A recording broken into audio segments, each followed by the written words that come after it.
Yo, John Phillips. What's up, bro? It's been a while. How you been, man? How you been, brother? It's time. It's definitely time. It's that time. I'm ready, man. I am ready. Spoiler free, two chapters that apparently are both bangers.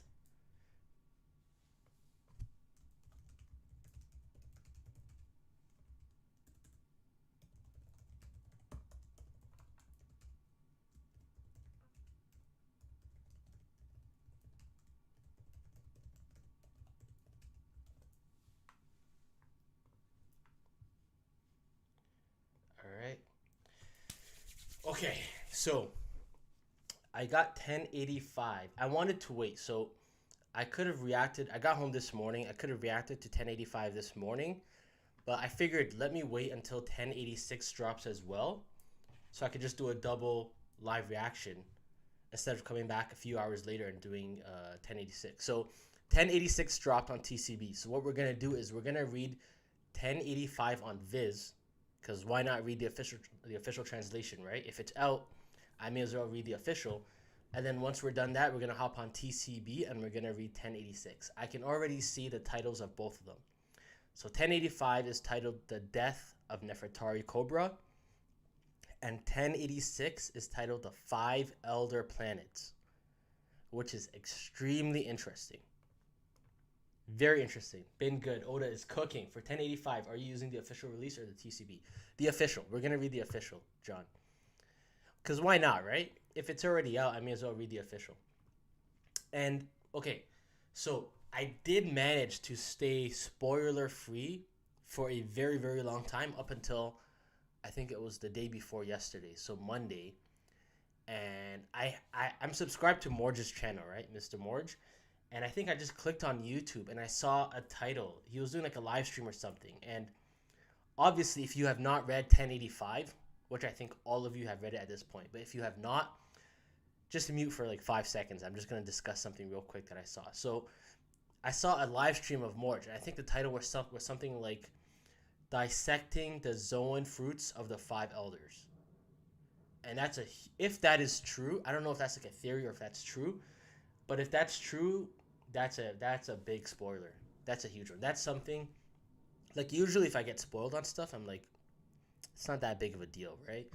But that is something that I really, really, really wish I didn't get spoiled on if it's true, because the talk about whether or not the Gorosei are actually going to be strong and capable fighters or not has been around since the Gorosei have been around, and I've always been on the side that they are going to be strong, the strongest alive, stronger than Yonko, each of them. So I really wish I got to see that moment without being spoiled. But I'm sure there's much more to the chapter than just that. I have to be honest with you guys. I don't want to lie to you guys and then fake a reaction. I saw that and then I quickly like hit it and muted it, but it was too late at that point. Yo, Ringo is here. Damn, I did see it's out. I come back. All right, go read it. Yeah, go read it and come back because we're gonna read 1085 first on the stream, anyways. But we're gonna get right into it, and hopefully people will hop in. We shared it on YouTube, we shared it on Twitter, but I can't wait no longer. It's gonna be a long one today, guys, because it's two chapters and apparently two banger chapters. So here we go. One Piece 1085, the death of Nefertari Cobra, and we got Frankie sitting on a crab, and then a bunch of turtles, and he's got a sign that says departure, and he's saluting them off as they march into the waters. Reader request: Frankie rooting on sea turtle hatchling as they crawl to the water. Okay, how do you change the page on TCB? I don't think I've ever used TCB. Okay, is this page one? Okay. Oh shit, I forgot this is where we left off, yo. I totally forgot. Hold on. No one is meant to sit upon that throne. So this is Cobra talking. Oh, and they're surrounding him now. He's sitting on the chair and they're all surrounding him. It is not meant for one person's will to sway the entire world. Who's saying that though? Because that looks like it's in a flashback kind of thing. That's got like the lines around it. It is not meant for one person's will to sway the entire world. Cough, cough, cough. There are two things I wish to say. and one thing to ask of thee. Holy shit, that's Emu talking. That's Emu talking. There are two things I wish to say, and one thing to ask of thee, Cobra. And Cobra says, who are you? Are we actually seeing Emu have a conversation with Cobra? So Emu's gonna be like an actual character now, I think.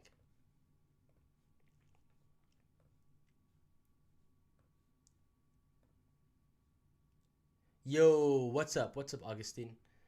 Both are heat, bro. Enjoy. All right, I'm happy to hear that. Thanks for being honest. I won't confirm or deny anything until it happens. Of course, I'm always gonna be honest with you guys. I'm not gonna lie to fake a reaction. Like, I'm sure there's so much more to 1085 than just that, even if that is the case. And I appreciate you not confirming nor denying. Okay, let's continue. So Emu is talking to Cobra. Cough. I know the name.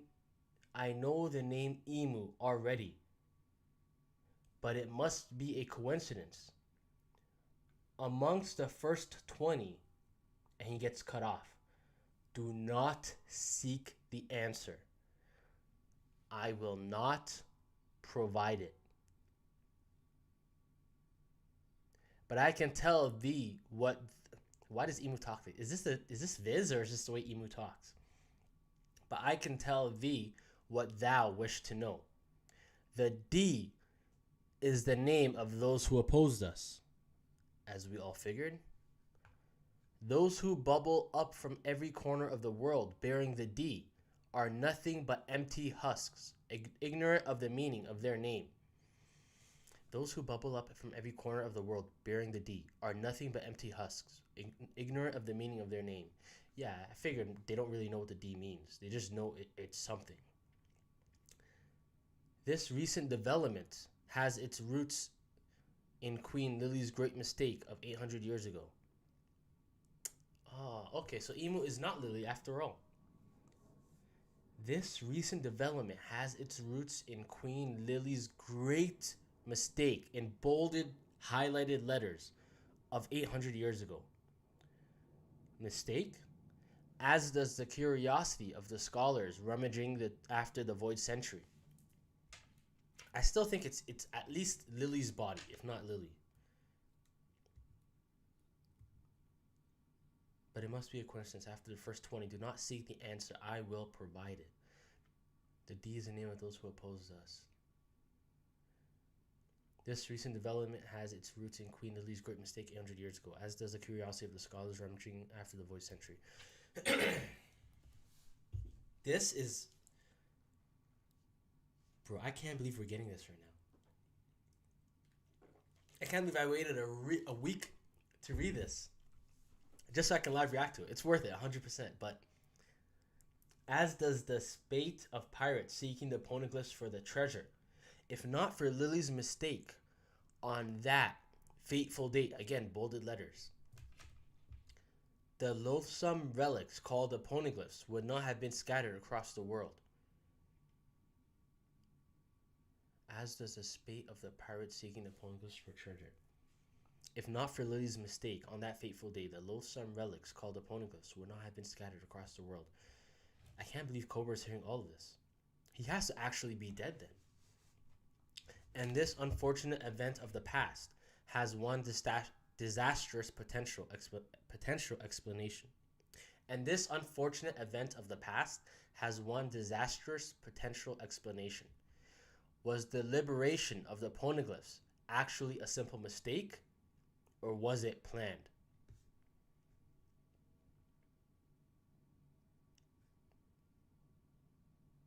These niggas been hiding guns under their suits this entire time. Look at this. One of them pulls out a gun. The second one pulls out a gun. Gandhi pulls out his sword. The other guy pulls out his cane. And then I think the last one is Saint J.D. Garcia. So two of them have guns. Oh no, this guy pulled out. 3 of these guys have guns. Yo, Ben Beckman's got some competition. Ben Beckman won 1v5 with these guys? Think it's possible? Oh, we got a bunch more people in here. Yo, what's up, the Lonely Mage? Star Knight, what's good? Desness, what's good? What's good? What's good, everybody? How's everyone doing? It's been a while. Yeah, it's gonna be a double. It's gonna be 1085 and 1086. Emu addresses themselves in the third person. Hey, what's up, nature boy? What a banger chapter. Oda goes off into vacation with a bang. Yeah, Oda's gonna go on to vacation and he's gonna take a month break. And I'm much more happier about that news than I was when I heard it last time. Because now we actually see what these breaks do for us and the content that we get. But anyways, let's keep reading. We'll talk a bunch after. So they all start pulling out weapons. The answer to that question must be found within Lily's letter sent to Alabasta. Must be found within Lily's letter sent to Alabasta. So does Cobra still have this letter? But I have only heard thee speak of Queen Lily of the Nefertari dynasty. Why do you hide it from Mu? Okay, I'm not gonna lie, this shit starts to confuse me. But I only have heard thee, which I'm pretty sure is like you, right? Like I've only heard you speak of Queen Lily of Nefertari dynasty. Why do you hide it from Mu? I'm assuming that means like me, like hide it from Emu. Tell Mu the proper name of the sender. So Emu addresses herself or himself as Mu. Well, that settles it. Clearly, I will not be allowed to. This guy's a realist, at least. He knows what's up. Clearly, I will not be allowed to leave this room alive. If I told you a lie, would I escape the blow?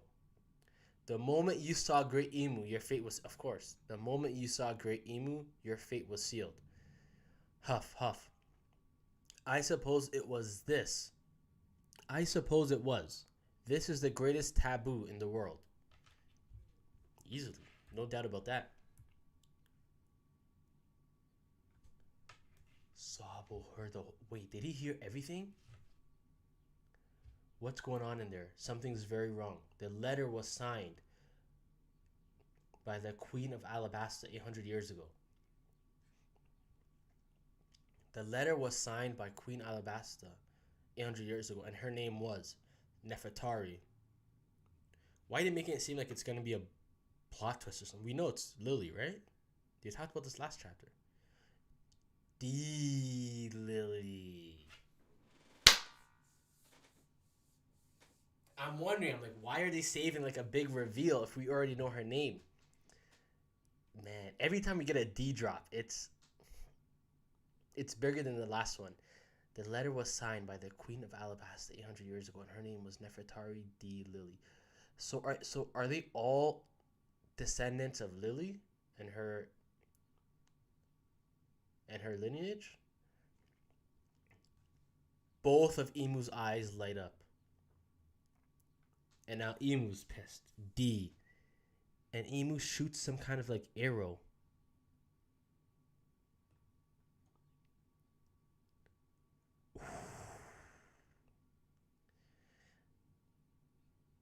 Yeah, there was no way he was going to dodge that. He got stabbed, I think, right through the abdomen. And then someone comes flying in above him. The Gorosei see him. Oh, it's Sabo. Fire Fist. And look at their silhouettes. Look at how menacing they look in these silhouettes. He's a bit too late, though. Rook check.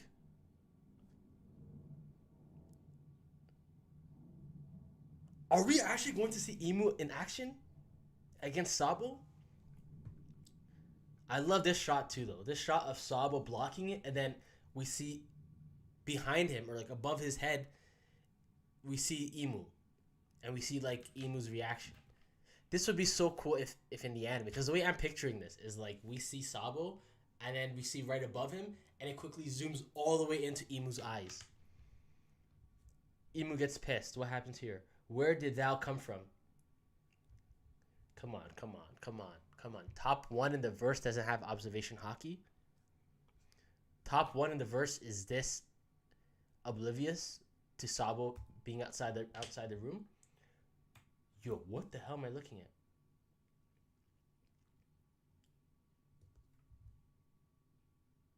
Oh my god, I'm so dumb. Oh my god, I'm so dumb. Okay. Oh my god, I'm so dumb. All right. Monkey D. Luffy, what's up, bro? Yeah, it's a two chapters. It's a two-chapter stream. We're gonna be doing 1085 and 1086 because I haven't read 1085 yet.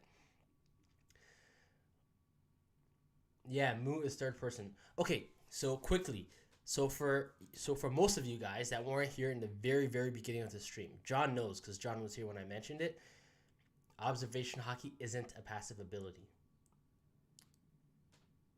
Debatable, debatable, debatable. But let's not talk about that right now. So, in the beginning of the stream, I mentioned that I was spoiled on one thing about chapter 1085. One thing. I saw a video or a live stream from Morge that said dissecting the Zoan fruits of the Gorosei. And I'm so dumb. For whatever reason, up until right now, I was mistaking Zoan with Logia. So I thought it was Logias for some reason. This whole time I'm thinking, all right, well, if what he said is true, then they're all gonna have Logia abilities, just like the admiral. Just like the admirals. How many Logias are left? I don't know why I mixed up the two, and then now I'm seeing all these different shapes, and it clicked. Zoan. I don't know why I thought Zoan was Logias for a second. So yes, okay, it's true. It's true. It's a pretty big spoiler, but it's not the biggest spoiler. Plus, I don't know what the zones are. I just know that they all have zones. Which, by the time you see this page right here, you would come to the conclusion to anyways. Yo, Teddy. What's up, Teddy? What's good, bro? All right, let's continue. Huff, huff. I would have liked to take all of you down right here. Alas. To think there was such a diabolical truth at the pinnacle of the world. Did he hear everything? You got the snail. Click. Cough, cough. You're Luffy's brother. How does he know that? How does Cobra know Sabo is Luffy's brother?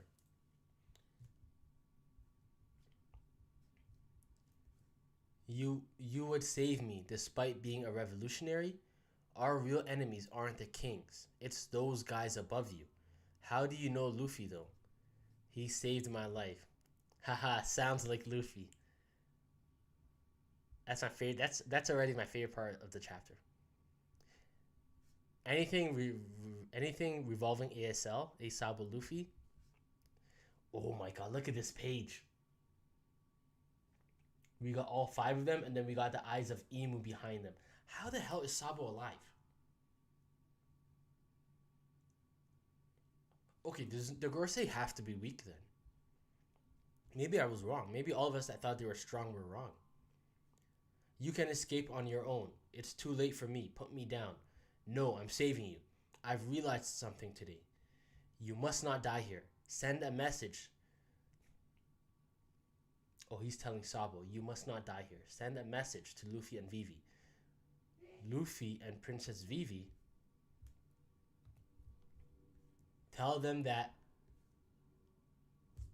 we also bear the D. How did I not put that together? When he said Nefertari D. Lily.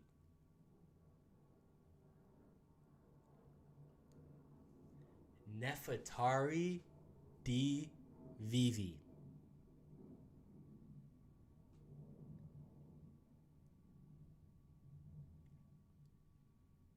And there's no other D on the Straw Hats.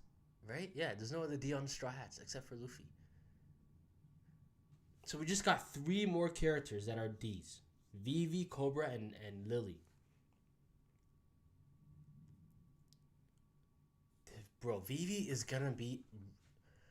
She might be the key to, like, the answer to everything at this point. Silhouette piece. I love it, though. I love it, though. I feel Emu could have all three abilities of Zoan, Logia, and Paramecia. Could be, could be. Personally, I would like it to be something either like just one simple devil fruit, either the water Logia, because everyone knows if that's going to be introduced, it's either Oda doesn't want to put it in the anime because it's gonna be too OP and it's not gonna make sense, or he's saving it for Emu and the absolute strongest person in the end. So if Emu has a devil fruit, I want it to be the water fruit. Otherwise, I would rather Emu's power be something that transcends devil fruits. It's past devil fruits. Like Emu doesn't even need a devil fruit. Through Vivi, probably. Who knows? Who knows though? Rebecca. Yo, Matt C's here. What's good, bro? Roronoa D Zoro. This get always better Oda on a strike. I still think Nami could be a D. Her real life family is still unknown. I don't think any of the original 5 Straw Hats aside from Luffy would be a D, because it's what makes him special. It's what makes him unique, right? If another one was, I feel like it would take away from Luffy. To be honest, like imagine Zoro was a D, or Nami, or Usopp, or Sanji. Maybe like a Robin or something, but any of the other 5, I feel like it would take away. Because the point is supposed to be it was like 5 completely different people that their dreams could work together if they joined up. Anyways, let's continue. We also bear the D.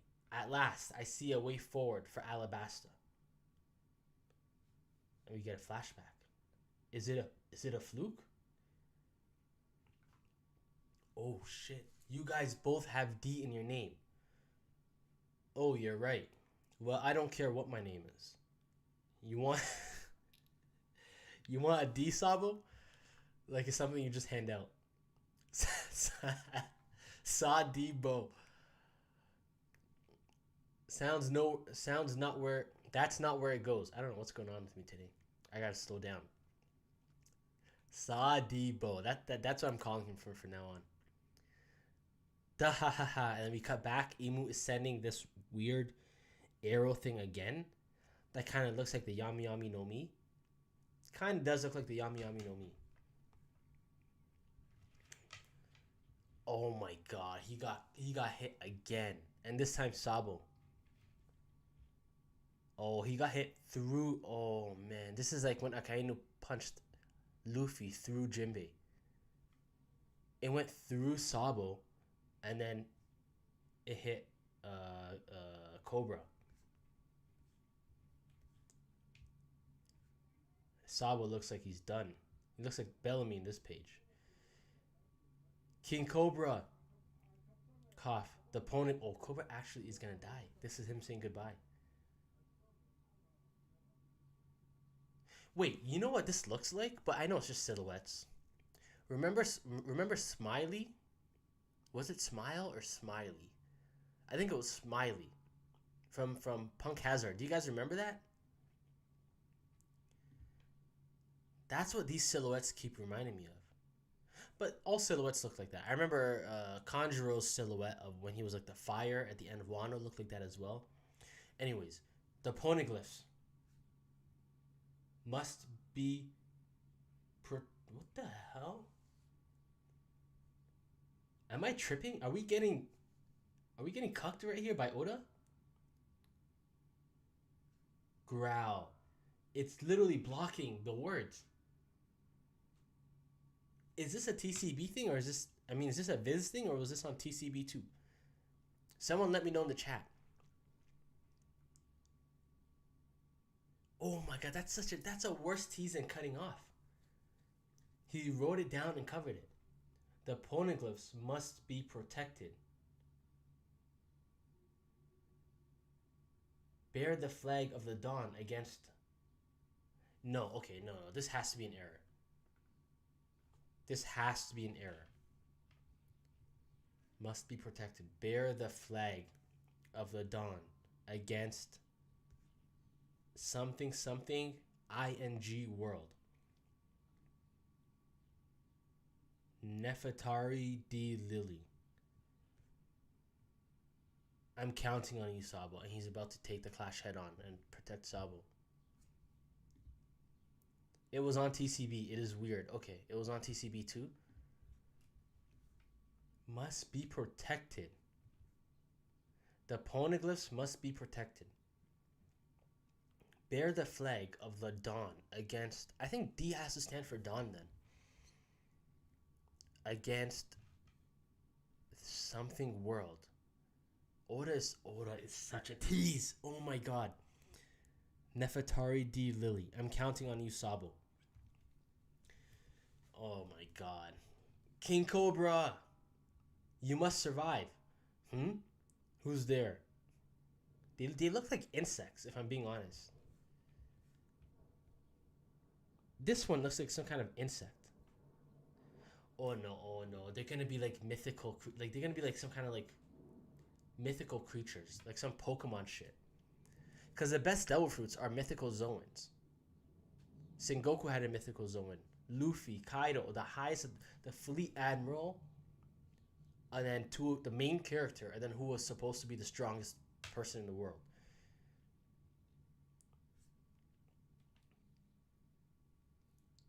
Oh shit! Wapol saw everything. He got whacked. Huh. I can't believe it's Cobra. I can't believe it. Cobra's dead. I hated the guy, but I ain't so low that I'd celebrate it. I just had to see that, didn't I? I just had to learn the truth of the darkness in the government. I didn't want to know. Who was that? My life is over. Yo, we know Wapol's alive. We know Wapol's with Big News Morgans, and we know Wapol's with Vivi. Number one priority right now in the entire story, get Wapol's ass to Kamabaka Queendom. Right now. Get his ass to Kamabaka Queendom, sit him down, give him a nice steak, give him some wine, give him everything he wants, and tell this guy to spill all the beans. Tell him to start talking. Because, of all people, Wapol knows everything now. Wapol saw Emu and heard the whole conversation.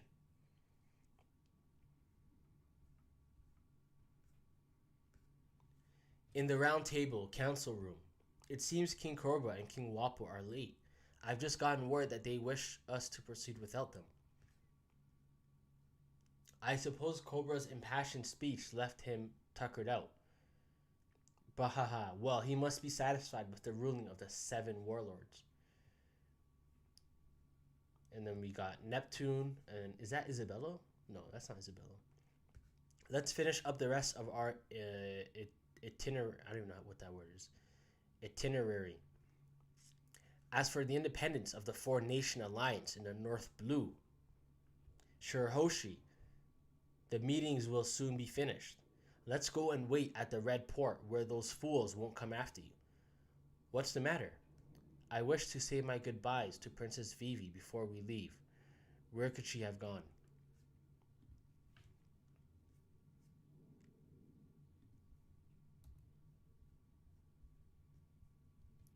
What do you think you're doing kidnapping me? Untie these ropes, and she's kidnapped again. Who ordered this? Guest room, Pangaea Castle. I'll tell the entire world about what's happened here.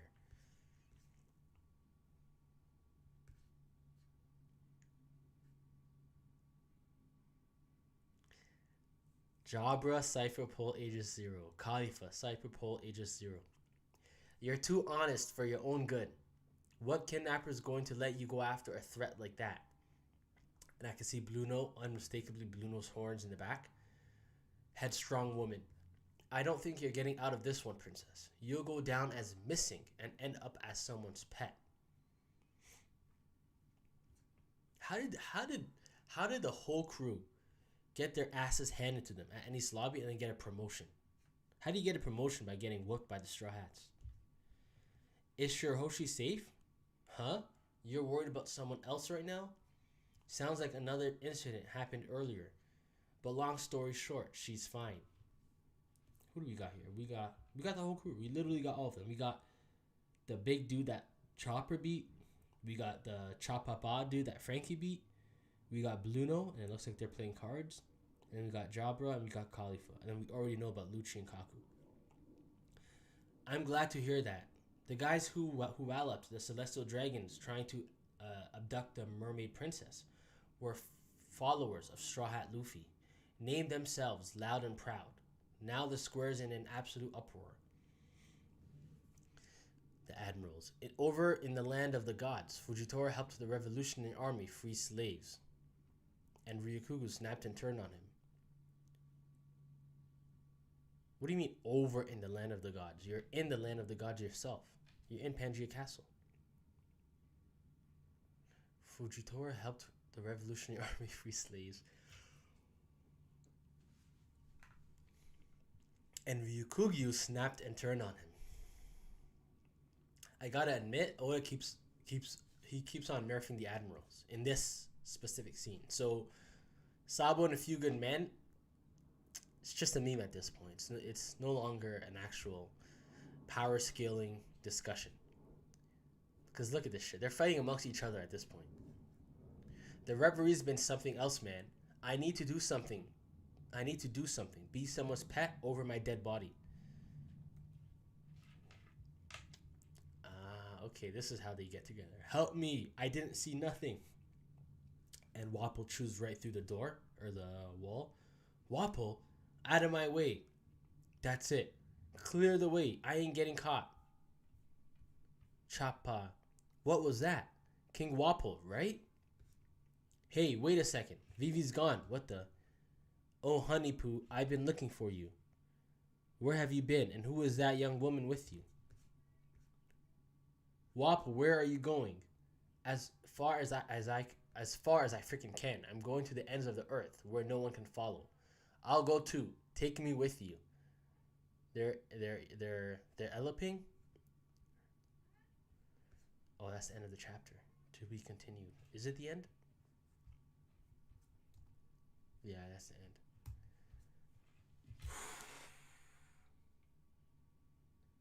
What a chapter.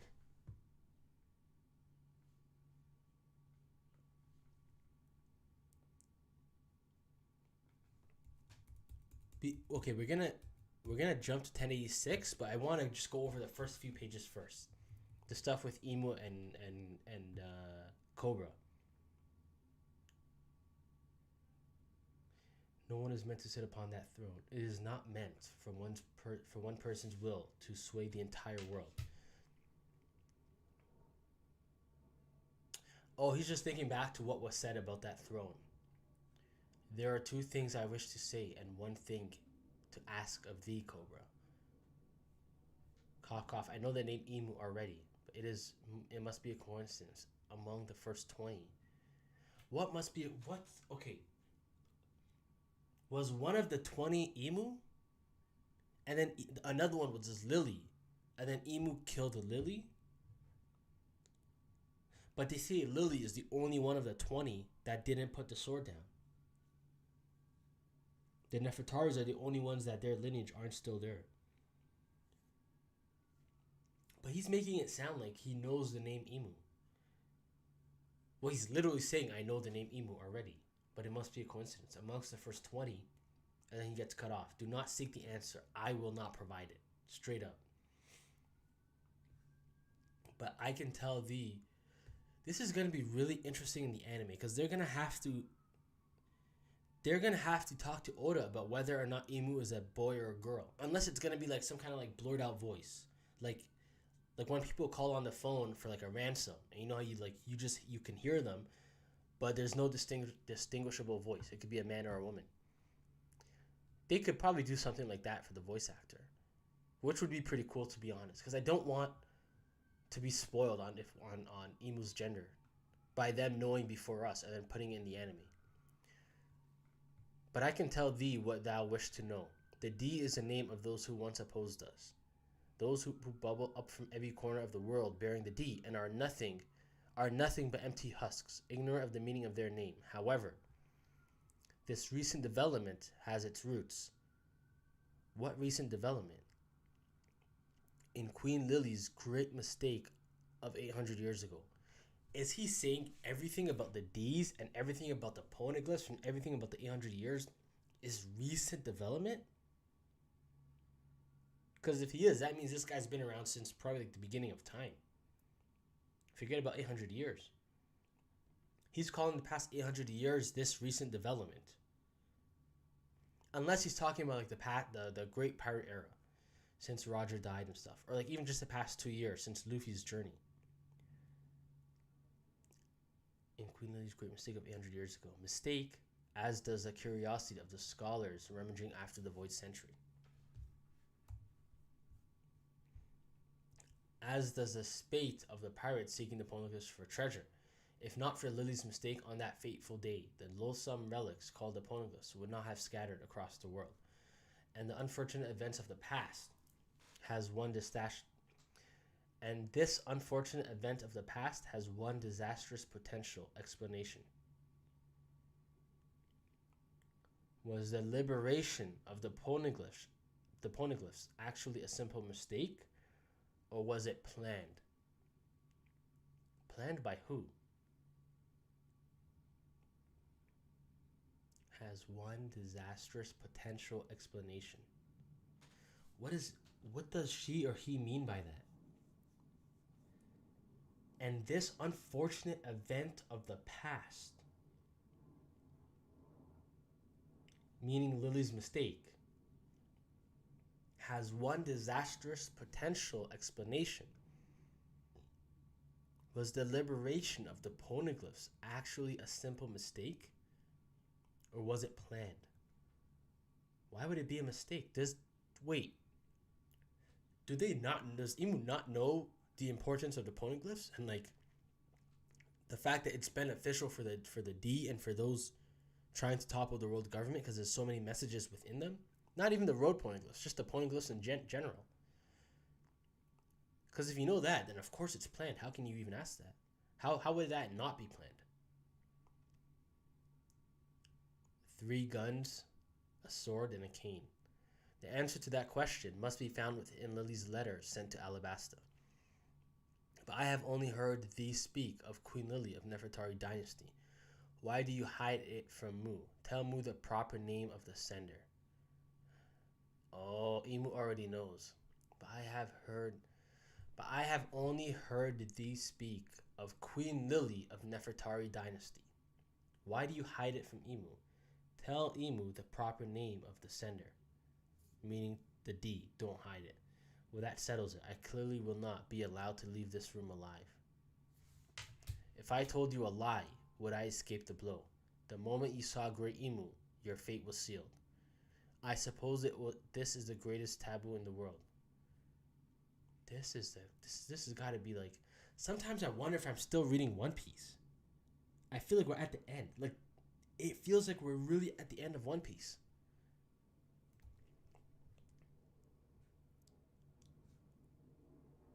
The letter was signed by the Queen of Alabasta 800 years ago. This is Imu talking again. And her name was... No, this is Cobra talking. He figures he's already going to die and they know the truth. They already know this. And her name was Nefertari D. Lily. But then why does Imu's eyes pop up and immediately go for the kill? Like, they weren't sure, but they wanted Cobra to confirm whether Nefertari Lily was a D or not. They just needed the confirmation. They needed the words to come out of Cobra's mouth as a descendant because he knows the truth. He has the letter, so they can make sure. It's like they had their suspicions, but they also had their doubts. That's what it feels like. Okay, well, I'm glad the first thing I read was you might want to delete Cosmos, so I'm not going to read that one. I don't know. Or no, Cosmos deleted something. Anyways, what's up, Cosmos? How you doing, bro? Cosmos is a mod. Cosmos is not going to put any spoilers. 1086, we're gonna get to it. Sorry I'm late. Well, I feel like this chapter confirms that the 5 Elder Stars are fighters and can put up a fight. Did you catch the Moon Erona play on words? I did not. Where's that?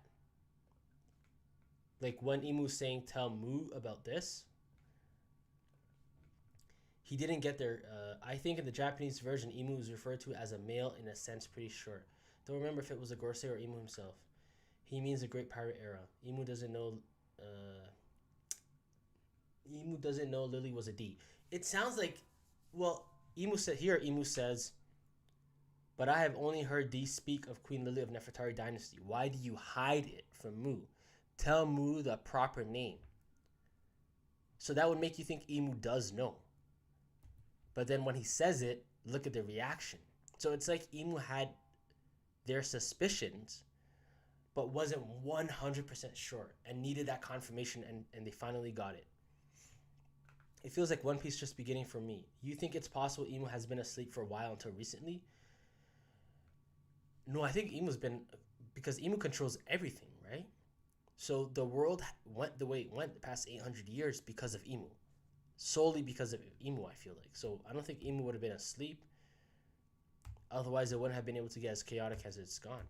But we're gonna jump into 1086. I don't want to keep you guys waiting, and then we're gonna talk about both chapters after, for those who want to stick around. So, 1086. Hold on. What was it? What was the title again? Oh, this is beautiful. Garp, Kobe, and Luffy. This is some beautiful art right here. And then we got the color spread. I guarantee you, just looking at this color spread, I guarantee you, this is gonna have a lot of foreshadowing. Just like always, these type of color spreads. 2 years from now, 3 years from now, we're gonna look back at this color spread when we get some kind of major drop and be like, oh, there was hints here. Guarantee you. Frankie riding a bike. Luffy, Sanji, Nami. Where's Zoro? Wait, we got Frankie, Luffy, Nami, Sanji, Usopp, Robin, Chopper, and Brook. Where's Zoro and where's Jinbei? Anyways, chapter 1086, the 5 Elder Planets. Saint J.D. Garcia, Saturn.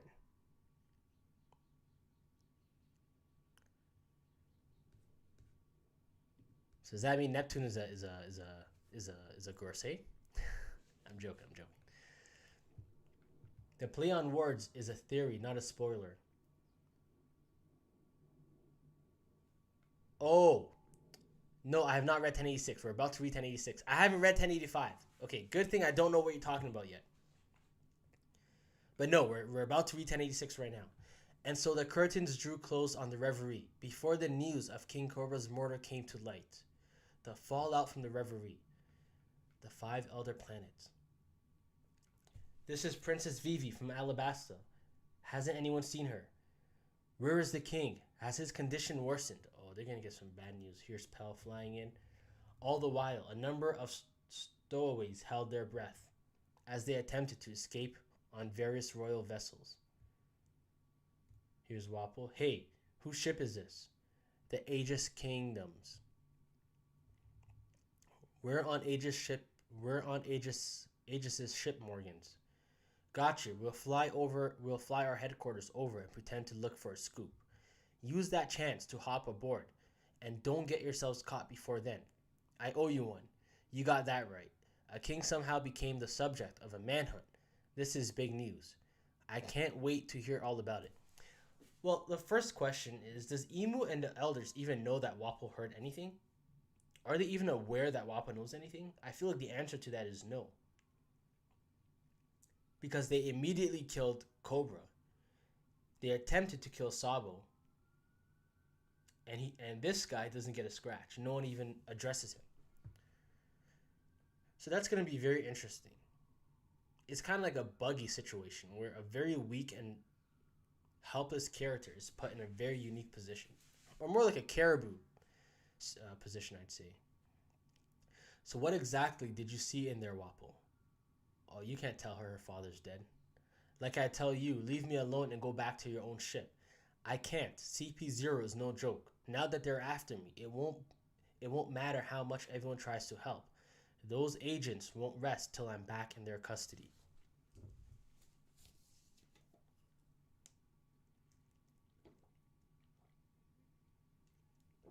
That is true.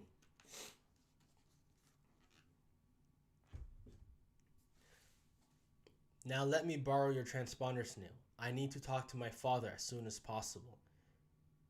He's a total worry rat. Anything but that. Get lost already. What's wrong with you?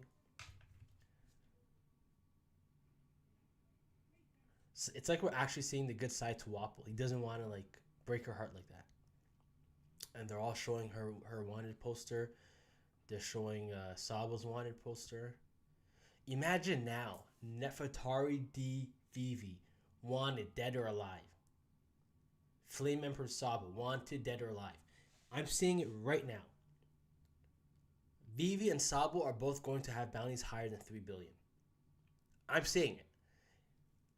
Even if it gets revealed right before Luffy gets another bounty increase, we're gonna see at some point. We're gonna see their bounties above 3 billion, both of them. I'm hungry. Tajine Kingdom ship, hatch section, and we got Bonnie. If I can just make it to Lulusia. Wait, Tajine Kingdom ship, Lulusia Kingdom ship, bilge section. I know I can figure. Oh, that's Sabo. Oh shit. I know I can figure something out. So he's hiding under the ship going to Lulusia. She's hiding under a ship, Tajini Kingdom ship. And she ends up in Egghead somehow. I'm counting on you, Sabo-kun. You must live on. Yo, Sabo got messed up bad.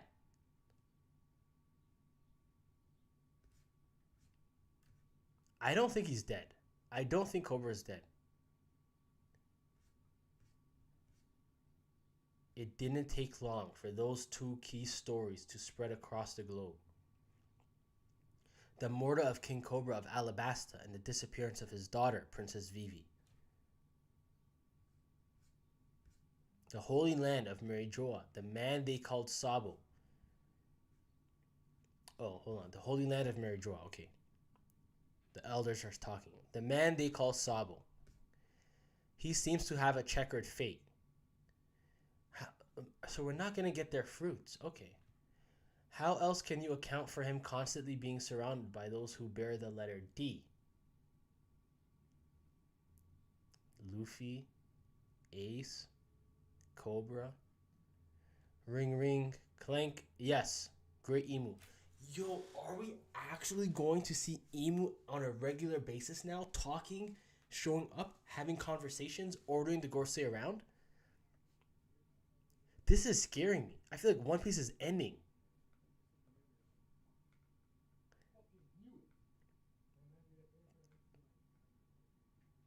Vivi, nah. Sabo, yes.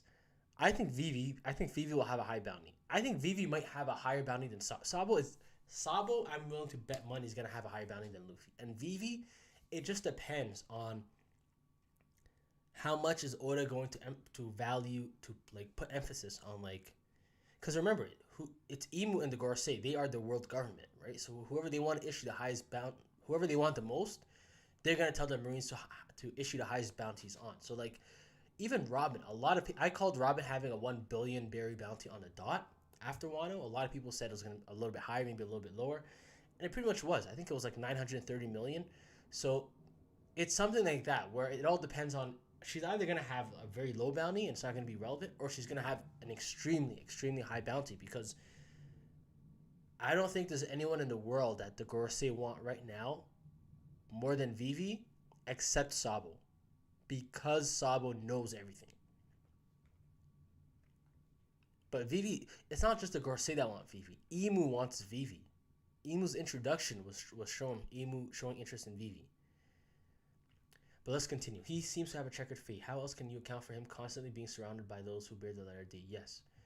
So now Sabo is officially a talking point, a topic of discussion in the five elders in their room. Like they always talk about Blackbeard. They talk about Luffy all the time. Shanks, Whitebeard. Sabo's name is being mentioned here too now. I was hoping we would be able to see the Egghead issue now, but it seems that dealing with the complications. Oh, I was supposed to read this first, I guess. I was hoping we would be able to see the Egghead issue now, but it seems that dealing with this complication will have to take priority.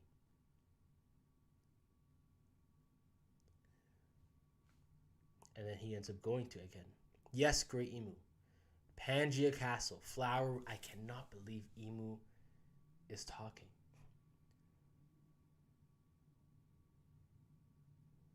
The time has come to put Vegapunk's intention to the test. Use the mother flame. Invention, sorry, to put Vegapunk's invention to the test. Use the mother flame.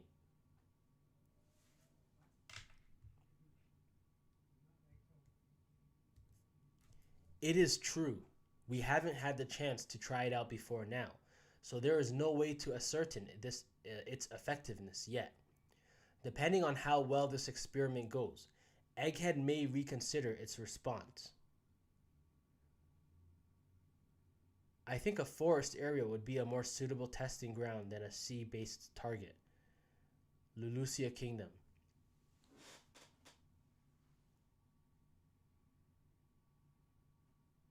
Oh my god.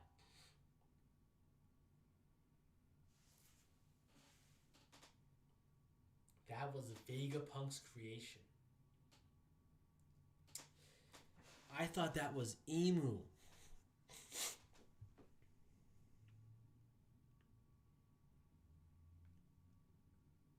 Depending on how well this experiment goes, Egghead may reconsider its response. I think a first area would be more suitable testing ground than a sea-based Mother Flame. So that thing is called Mother Flame. Quite a lot of people live there. That is of no consequence. That is of no consequence. Oh, Emu's saying that. Quite a lot of people live there. That is of no consequence. Understood. They don't ask a single question. The world moves at the will of the creator. What is the reason for Lulusia's selection?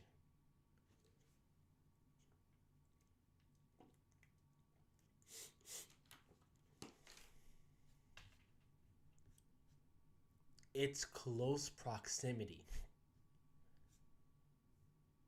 That's all. Yo, what is this art? Hold on. This is some. This does not look normal. Am I tripping right now? Or is this like some next level art right here? The way this is drawn.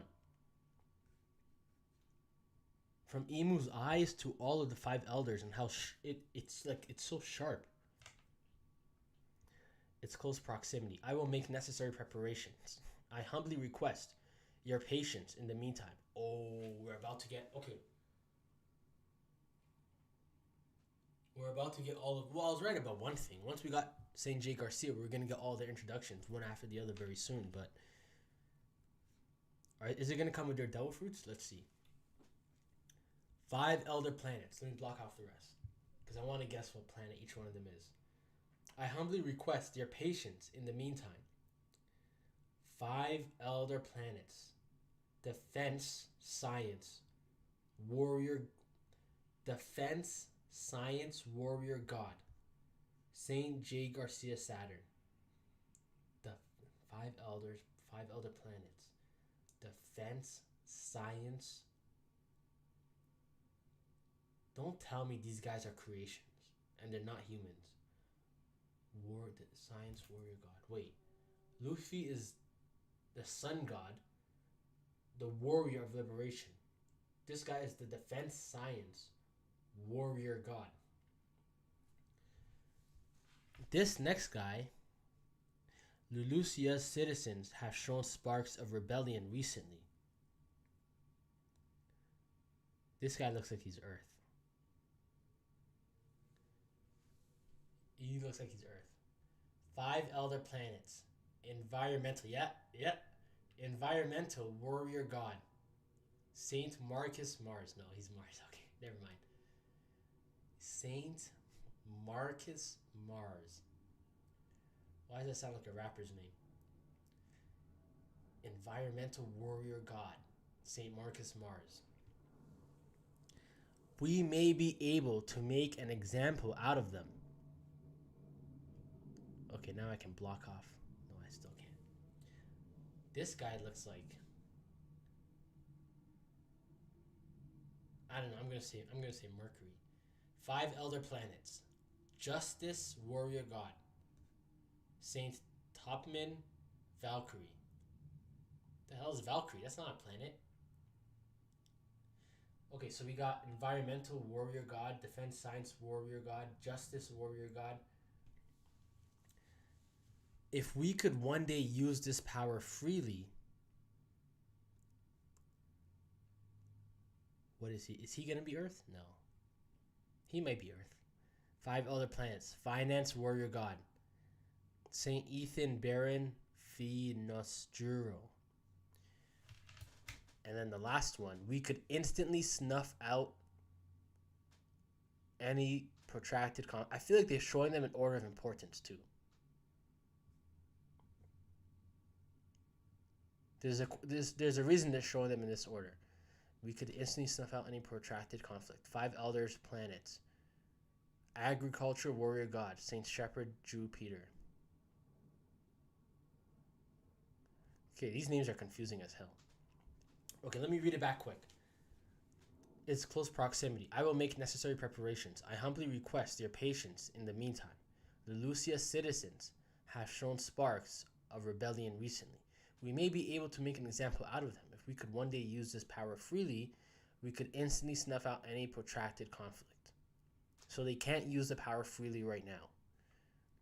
It's still in its experimental phase. It shall be as you say. Boom, it's destroyed. So we got defense science, environmental, justice, defense science. Makes sense that he's going to Egghead. Makes a lot of sense, actually. Environmental. Justice. So if this guy is justice, would he be the one that isn't like in control of the Marines? Maybe. 5 finance warrior god. Maybe this guy's the one in charge of the secret treasure of Mary Joan. Agriculture warrior god. Interesting. Anyways, one more thing, of course. Retrieve Vivi as you wish.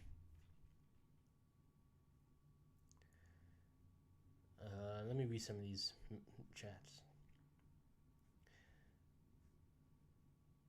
Yes, sir. Just doing my best. Thankfully, it was vague enough. Yes, I appreciate that, John. These next 3 pages are rapid fire Sanji tier cooking. They think Sabo is dead on the Lucia, right? They think he's dead now, but not in a timeline that I'm reading right now. But I think in real time they think he's dead because they already bombed the Lucia.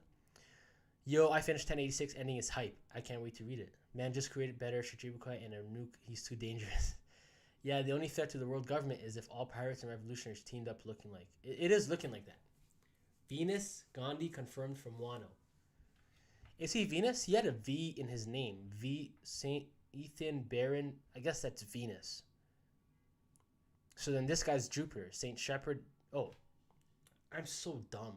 Saint Shepherd, Jew, Peter. I'm so excited. I'm missing like the most obvious shit. So the blonde guy is Jupiter. I'm just going to call them by their planets from now on. Gandhi is Venus. Topman, it says Valkyrie. I'm assuming Mercury. And then Mars and Saturn.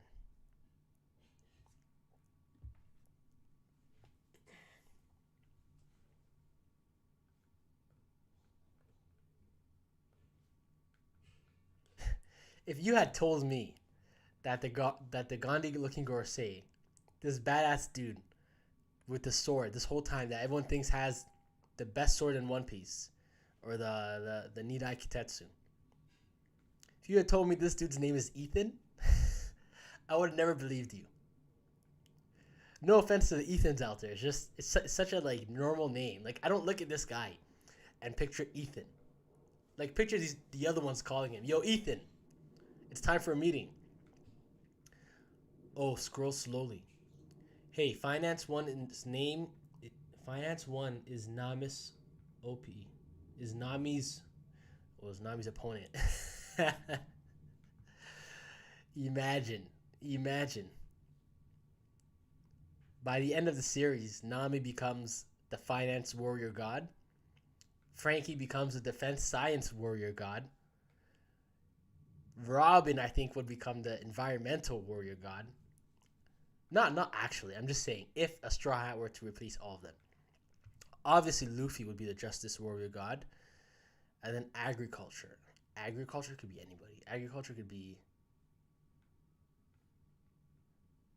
Agriculture could be anybody.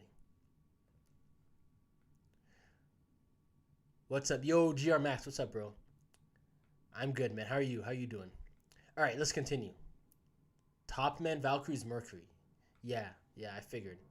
So we got Saturn, Mars, Mercury, Venus, and Jupiter. I'm gonna have to look into that because I guarantee you there's a lot of importance to that.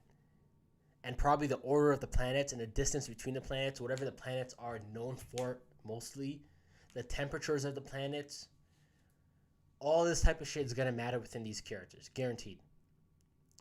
One more thing, of course, retrieve Vivi as you wish. Meanwhile,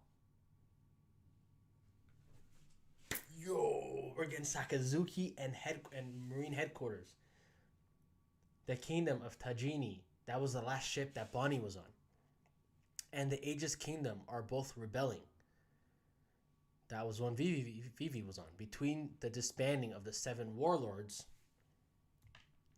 and the uprising in government-affiliated nations, the Navy has their hands full. However, we got the last 3. Crocodile's already I don't know what it is about Crocodile, but even his Seraphim looks like the most badass Seraphim.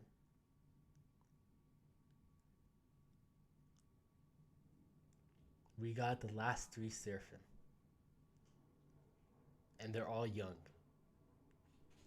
And the uprising in government-affiliated nations, the Navy has their hands full. However, deploy the Seraphim. Crocodile was spotted on Empty Bluffs Island. The military power had already gone in a new direction. They talk about the real Crocodile, right? They're going after Crocodile and Cross Guild with Crocodile's own Seraphim. The second we docked at Lelucia, the people arrested King Seki and Princess Komane. They were just waiting to ambush the royals. Since I was a stowaway, they welcomed me with open arms. That's when I saw the papers and found out that they pinned King Cobra's murder on me. Unsurprisingly, the people there considered me a hero. I wanted to tell them the truth, but when I saw how that lie fanned the flames of rebellion within them, the words died in my mouth.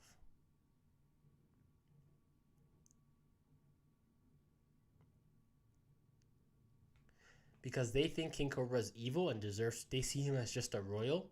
So they see Sabo as like this rebellion that is eliminating these evil royals. And if he told them, no, King Cobra is actually a good person and I didn't even kill him, then he wouldn't have them as fired up as they are, which is what the Revolutionary Army need. So just keep your mouth shut, basically. Betty and the others had already inspired a lot of them, and I ended up bringing many of those hopeful recruits back with me. I couldn't make direct contact without an encryption snail, so I rerouted my call through the island while we were setting sail. I knew the government would intercept the signal, but doing it like that was sure to fool them into thinking I was still on Lelucia. Wait. I couldn't make direct contact without an encryption snail, so I rerouted my call through the island while we were setting sail.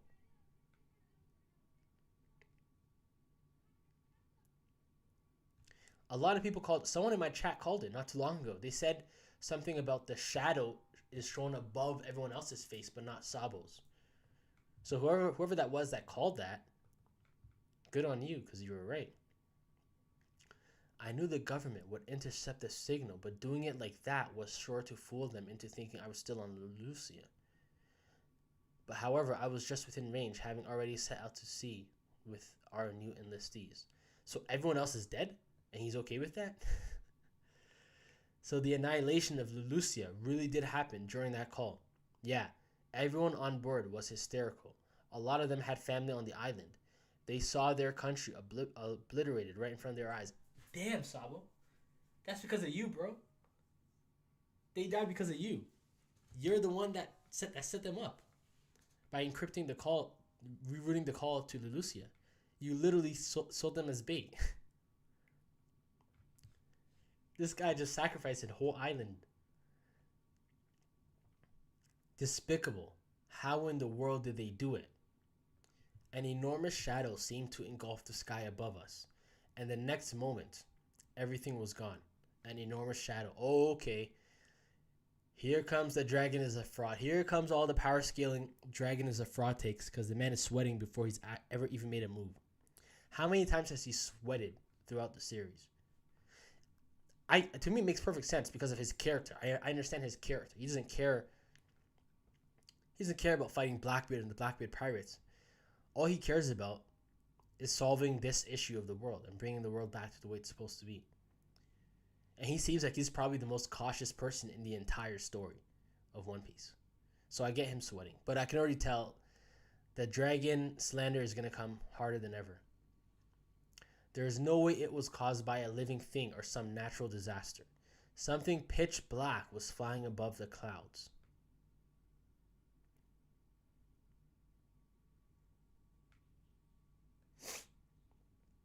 Sabo, earlier you said they used the name Imu. Right. This may be a little out there, but when the world we knew today was created 800 years ago, one of the first 20 sovereigns was Saint Imu of House Nerona. Bro, Oda is cooking. For real.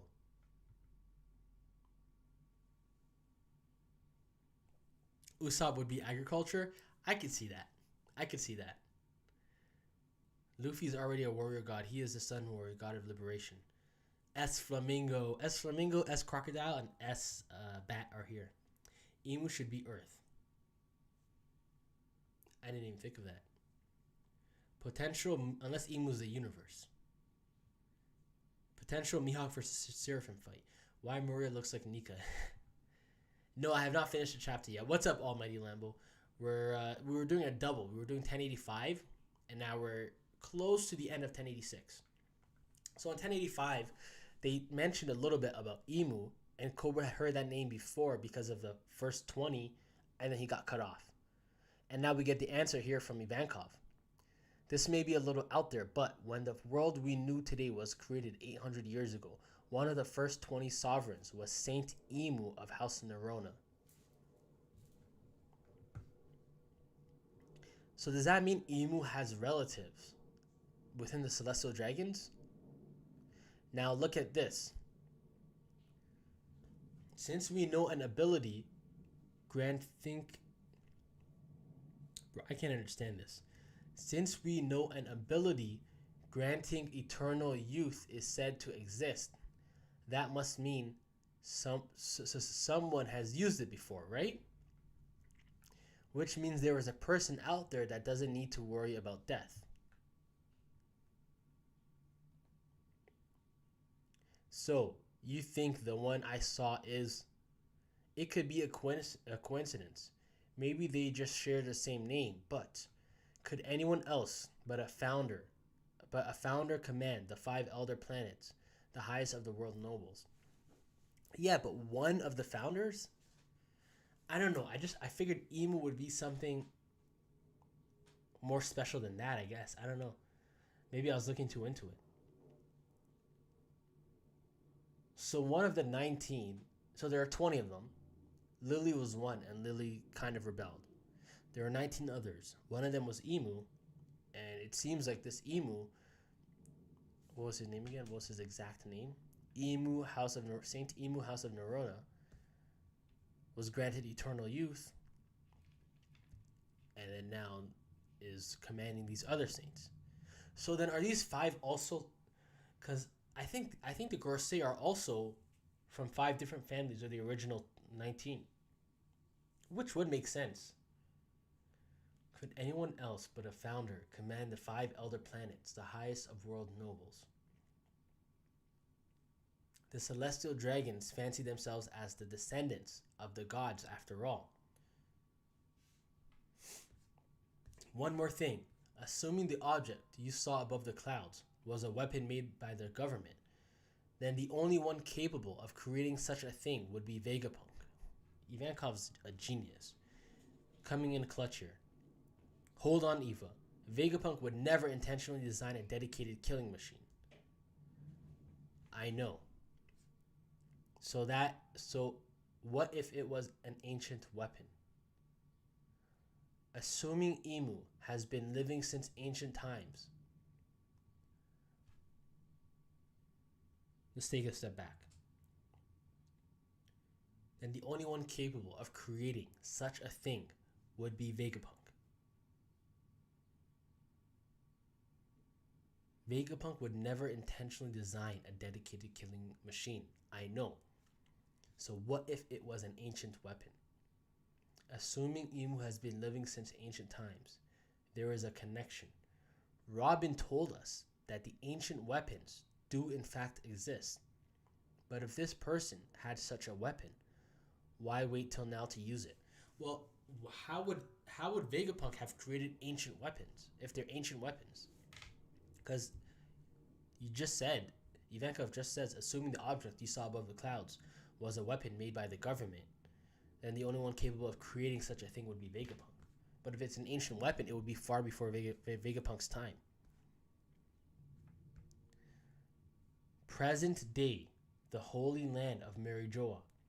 A celestial dragon has just... Oh no, it's gonna be Roswald. A celestial dragon has just been sentenced to death. Our food supply is gone.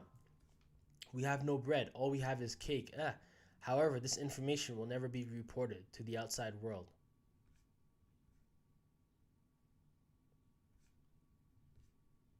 Who the hell is this? The judge... This is going to be a holy night. The judge was the former king of the land known as God Valley. He currently serves as the supreme commander of God's Knights. His name... Yo. Oh my God. Oh my God.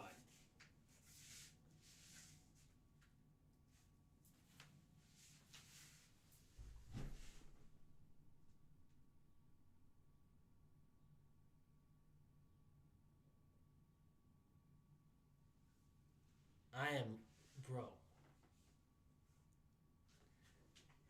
Forget about Vivi's importance. This guy right here. Yo. There's a lot to Shanks that we need answers about. And for everyone that was saying that was Shanks, here's your answer. The one thing I will say though is his hair looks nothing like that silhouette.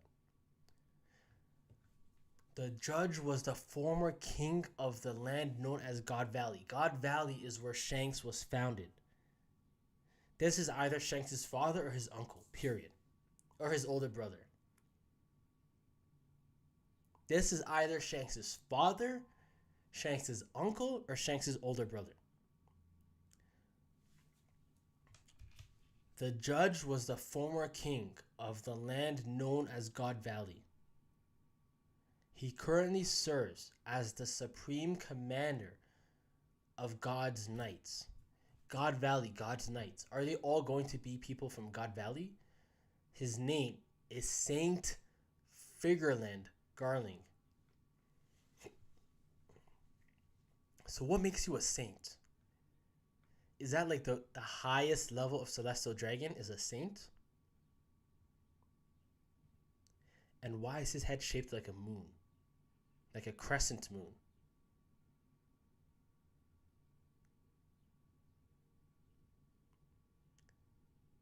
The man he sentenced to execution, none other than the one who chose to defend Fishman. Mosgard, sorry, what did I say? Roswald? Mosgard. Saint Don Quixote Mosgard. So we got Shanks' family out here killing Doflamingo's family. Anyone who protects scum is lower than the scum they protect. A man who can even judge the celestial dragons. Break for 5 weeks. Read further for more info.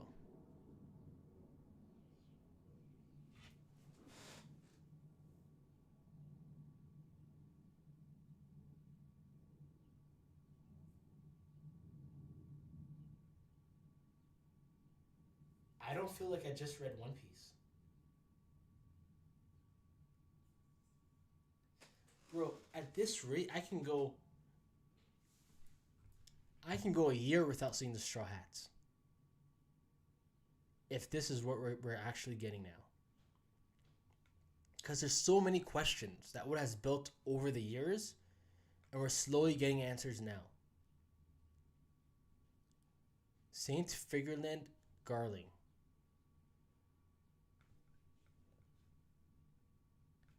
Can I make a poll in the chat? I want to make a poll. If anyone knows how can I make a poll in the chat?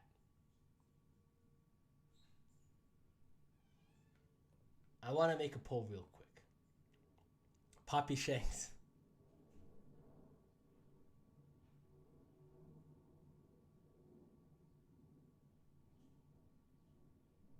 Here we go. The Shanks hype begins. Yes, sir. That's what we've been waiting for. Shanks equals good celestial design, while teaches evil D. Oh, that's beautiful. That's so ironic. I never thought about that. Shanks is a good celestial design, while teaches an evil D. But there are a few evil Ds, right? Shanks is the royalty of God Valley. He's the moon. Can we get much higher? I didn't get spoiled on God Valley part, and my jaw dropped. That is insane, bro. Poppy Shanks. I think there's a bigger plot point to the works. There has been more. There has to be more to this Figureland bloodline than we know, or that we don't know. Shanks definitely not the strongest, bro. No. At this point, Emu's top 1. This guy right here is top 2 in the verse. Straight up. I will straight up say that. But I don't count these guys. But I think this guy's stronger than Shanks, or maybe not. Let me not jump to conclusions. Because Shanks seems like he knows almost everything, and he's so reserved. Plus, no one in Shanks' family is going to be stronger than Shanks. I don't think so.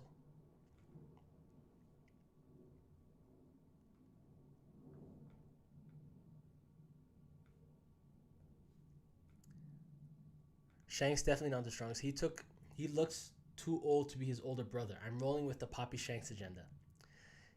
I feel like the Poppy Shanks agenda might be the most obvious one, though. Plus, Shanks is like what, 41, 39 or something? 39 years old. This guy looks like he's, I don't know, mid-50s. Maybe I'm tripping. Maybe he's older. No, he's older than that. Never mind. Uncle Shanks maybe. Could be Poppy Shanks. Which is why I want to see if there's a poll. I want to ask you guys, do you guys think this is Shanks' father, uncle, or brother? But I want to do it with a poll.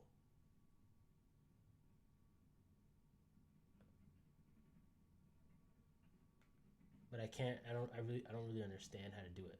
Anyways, let's keep reading. Let me read what you guys are saying here. All celestial dragons are saints, bro. Why am I so out of it today? I don't know what's going on. I'm forgetting that they're all saints. He literally just called this guy Saint Don Quixote Mosgard. I'm just so invested in what I'm reading that the most obvious things, like all celestial dragons being saints, is slipping past my mind.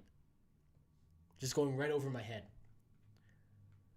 I think all celestial dragons are called saints. Yeah, that's a very dumb mistake on my part, guys. just ignore I said that. Moon is because he a foil to Shanks. He wore the straw hat, aka the sun. Could be. Okay, here goes. Garling is Shanks' dad. Considering how important the Figureland family is,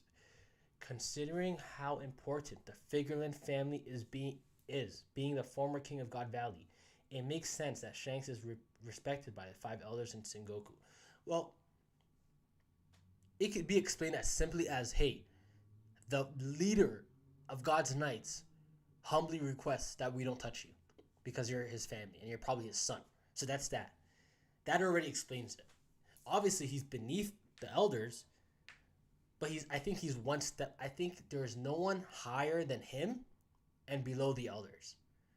So the same way the elders were humbly requesting that Emu bear patience in the middle of this chapter, I will make the necessary preparations. I humbly request your patience in the meantime. Imu is above the elders, but Imu still respects their like Imu will still have a conversation with them and respect whatever I don't know, not advice, but like whatever feedback they give. It's not like they're slaves to Imu, but Imu's the king of the world. So this guy takes orders from the Gorosei, but they respect him. So I think it's as simple as him being like Shanks' family. Like whatever you do, don't touch Shanks. Shanks' family. And so that's why they always say because it's you, because it's you, because it's you. And I still think Shanks ended the war because of how strong he is, but the God's Knights aren't a secret. So Sengoku would know about Garling Figureland. So even Sengoku saying because it's you could be related to this as well. Which goes to show you, man, like Oda has this has to be something Oda had planned before he started One Piece. Because there's been so much lore around Shanks with all this because it's you that surely he knew Shanks was going to be related to some big influential figures within the world government organization.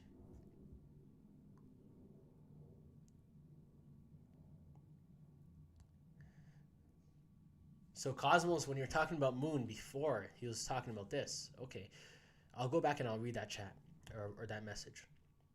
Roger went up in his home and stole his son.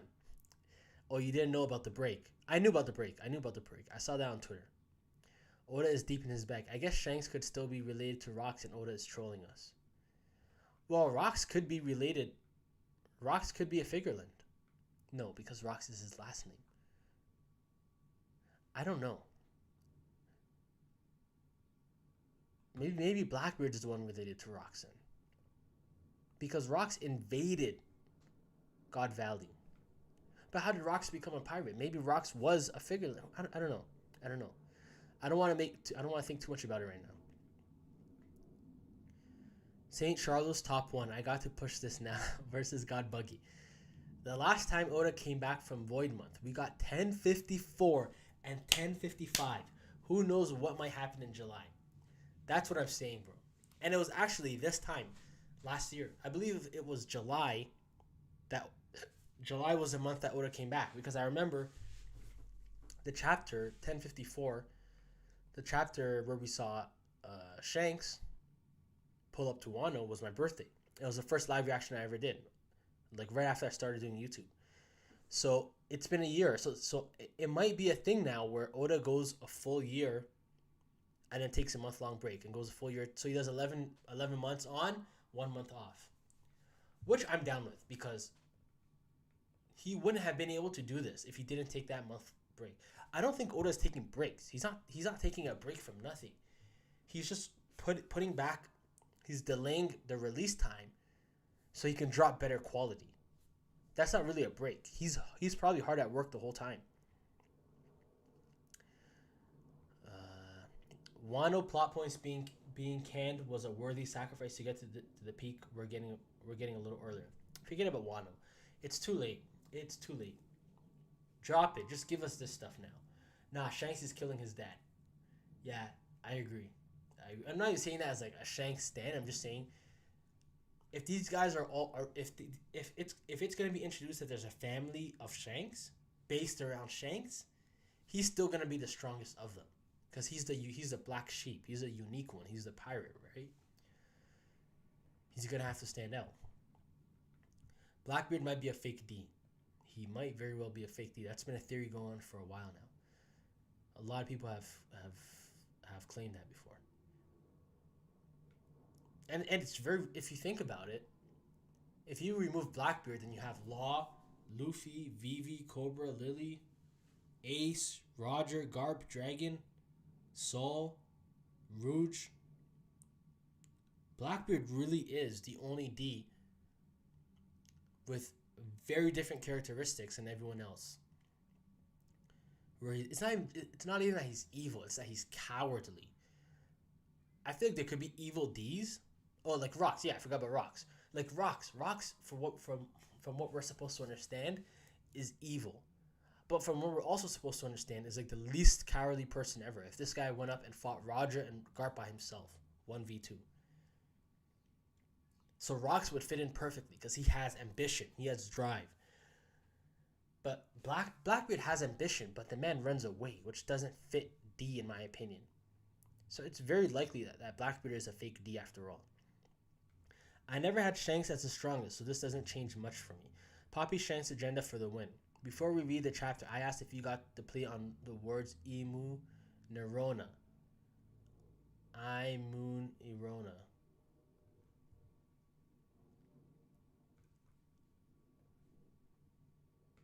I feel like I just read 30 chapters, to be honest with you guys. Because both these chapters have so much information. They both feel like 10 chapters on their own. So let me go back to when Ivankov was saying Emu's name.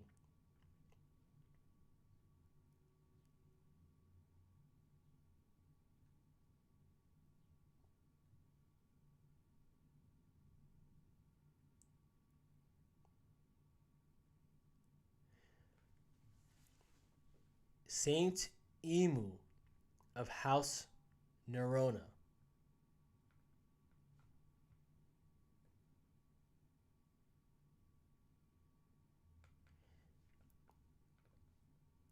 I don't understand it. What's I Moon Irona? Or is that supposed to be I Moon Irona? Oh, following the Gorosei naming scheme. Okay, let me go back to the Gorosei.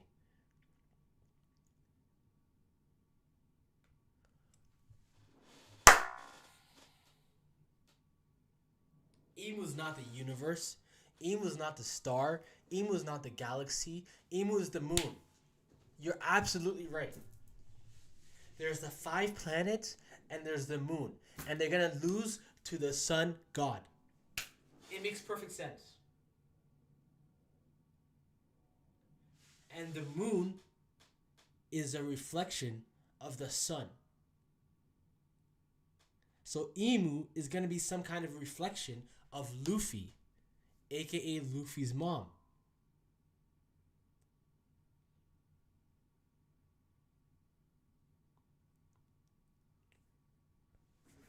I'm getting goosebumps, man. I'm getting goosebumps right now.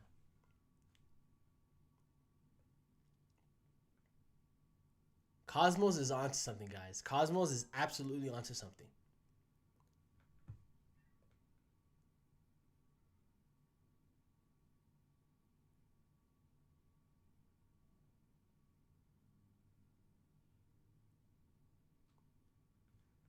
So is Irona?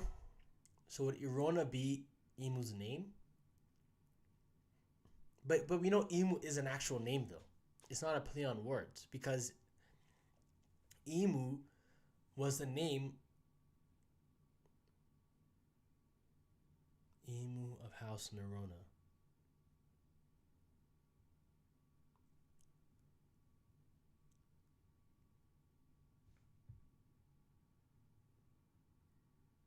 Saint Emu of House Nerona.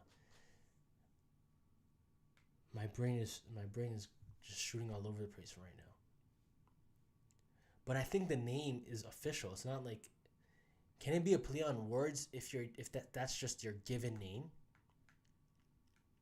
But I agree, it has to be. But and on top of that, this dude is a crescent. This dude's entire face is a crescent moon. Why is that? Ben Beckman said to be the moon to Shanks' sun. Luffy is a sun god. Who's the moon to Luffy's sun?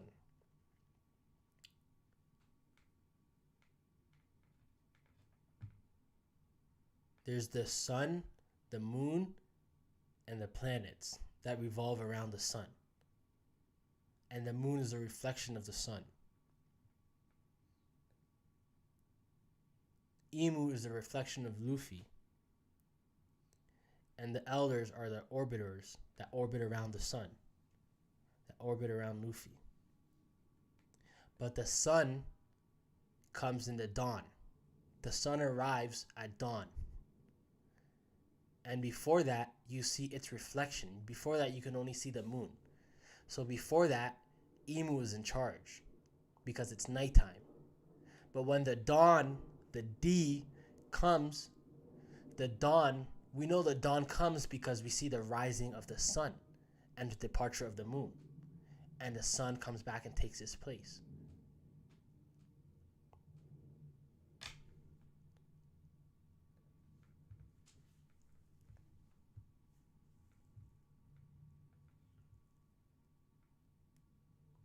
This is okay. I know I say this every chapter.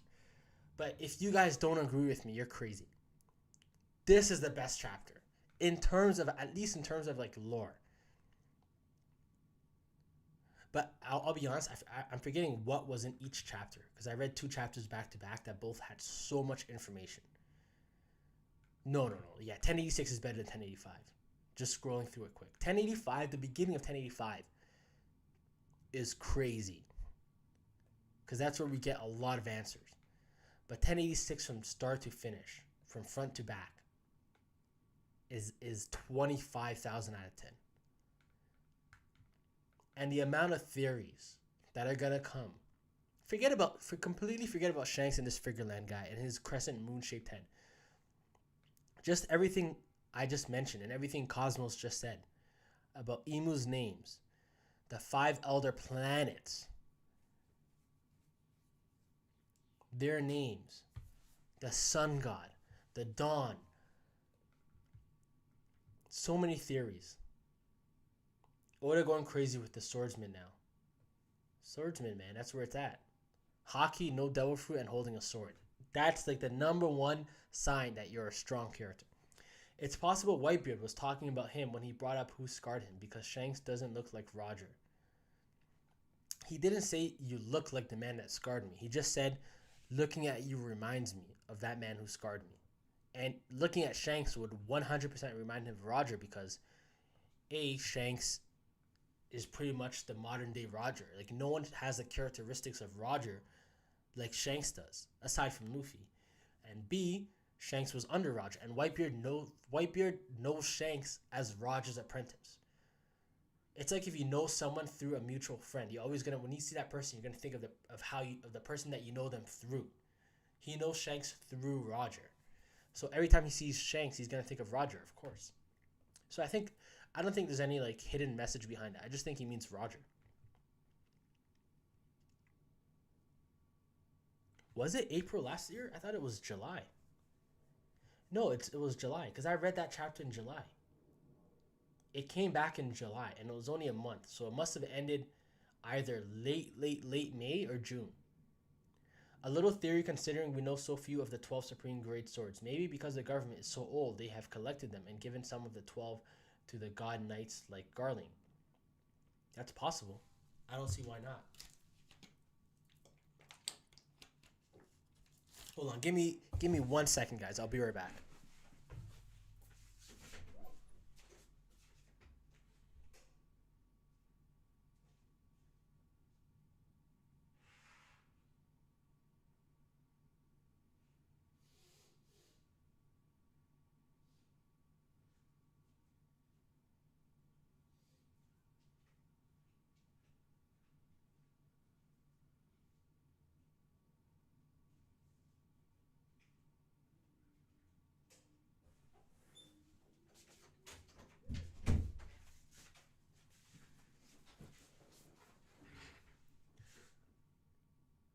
Another thing, where is Garling's left hand?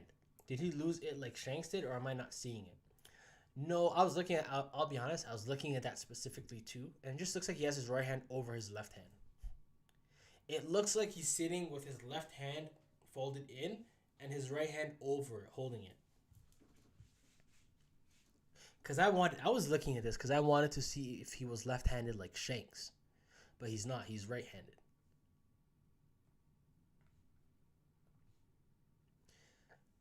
But D just means against world government, and Blackbeard is sort of against them. Well, we don't actually know what D really means.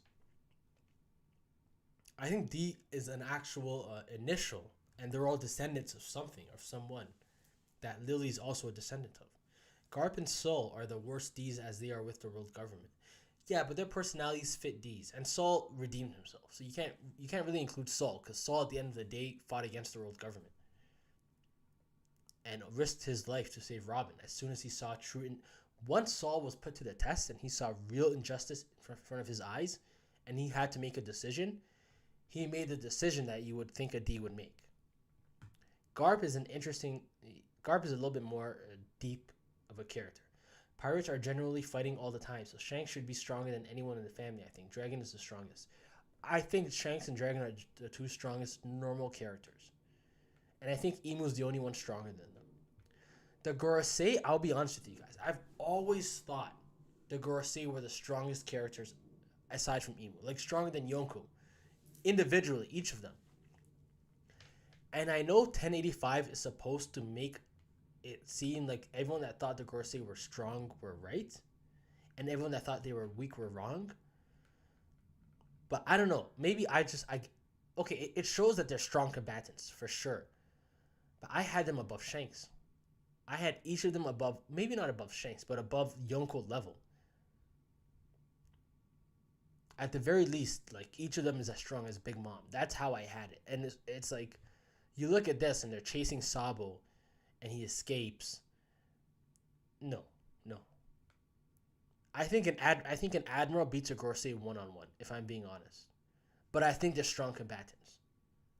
Like this, specifically for me, because of the high expectations that I had for them in combat, this chapter makes them look significantly weaker than I thought. And I wasn't the only one that thought they were like extremely strong. So those of you that thought that too, this comes as I guess you could say a bit of a disappointment. Not from a story aspect, just for how strong you would think these guys are.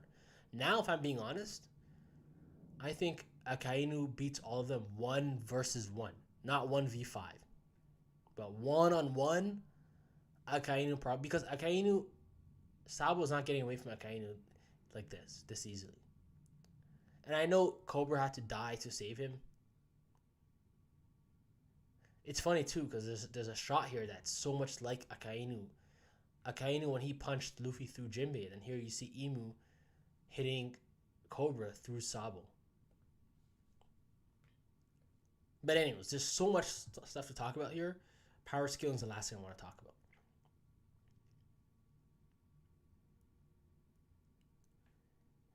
So, I thought the leader of the God's Knights was gonna be the Gorosei dude.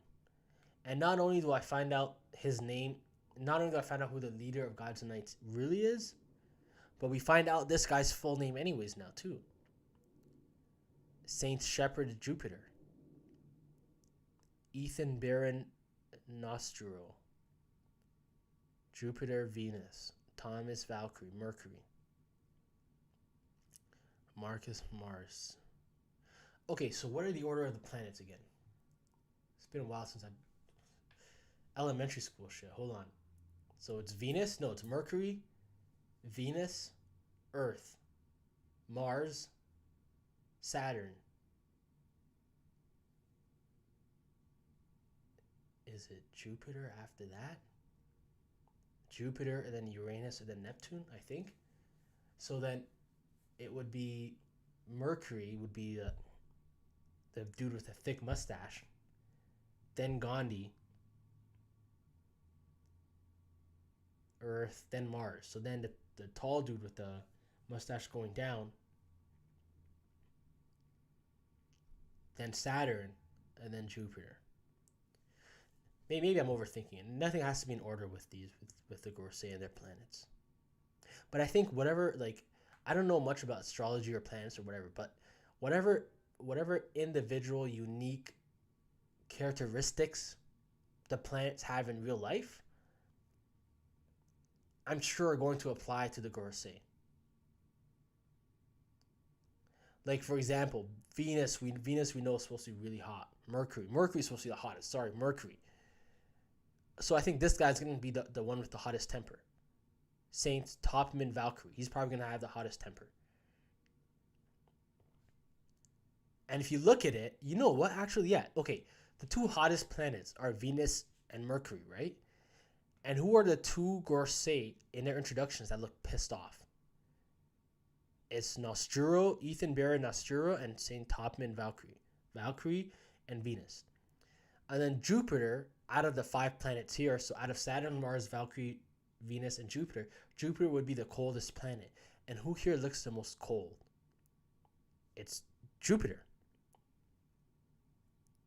And then the other two look mildly, they look more like in between. So maybe it'll be more related to their personalities. There's so much to talk about in this chapter, man.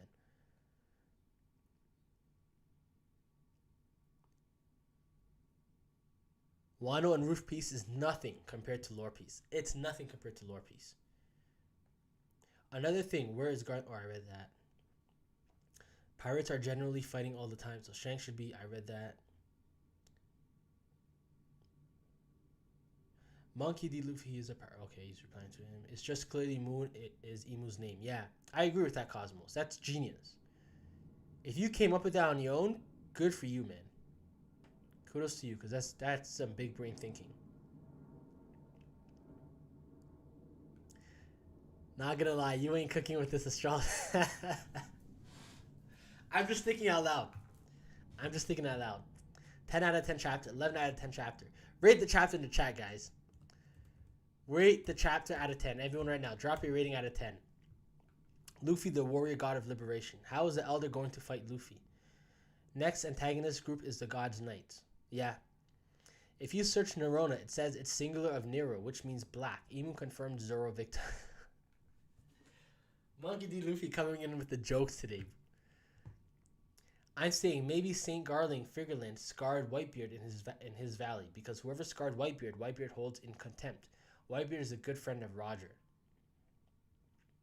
But he's also Roger's rival, right?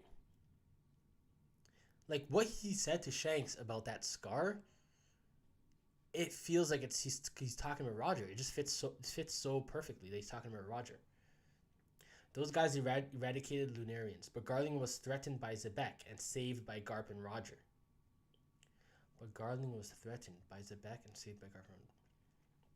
Blackbeard is a new Zebek threatening Shanks.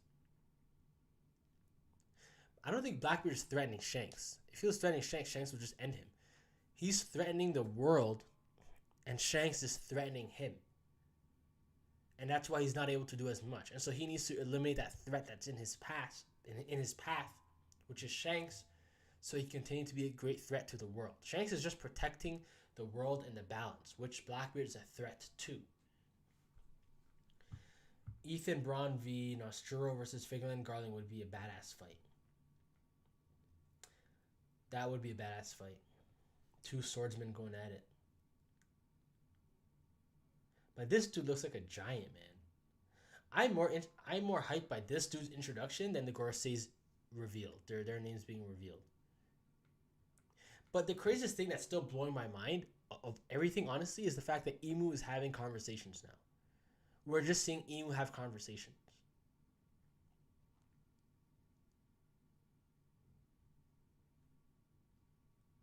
And again, I don't know if it's just the TCB scan. I don't know if it's just me on my laptop right now. But this one spread that shows the introduction of the Gorosei and their names, and it shows Imu's eye, and it says it's close proximity, is like, it stands out from everything else. It's so sharp. The scan is so sharp. The drawing is so sharp.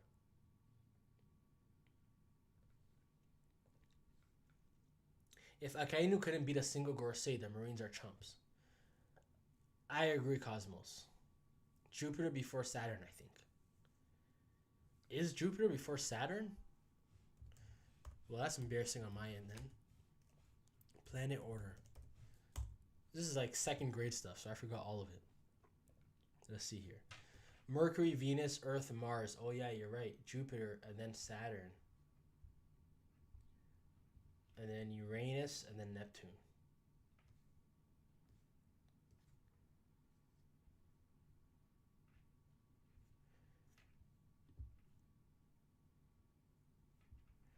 Interesting.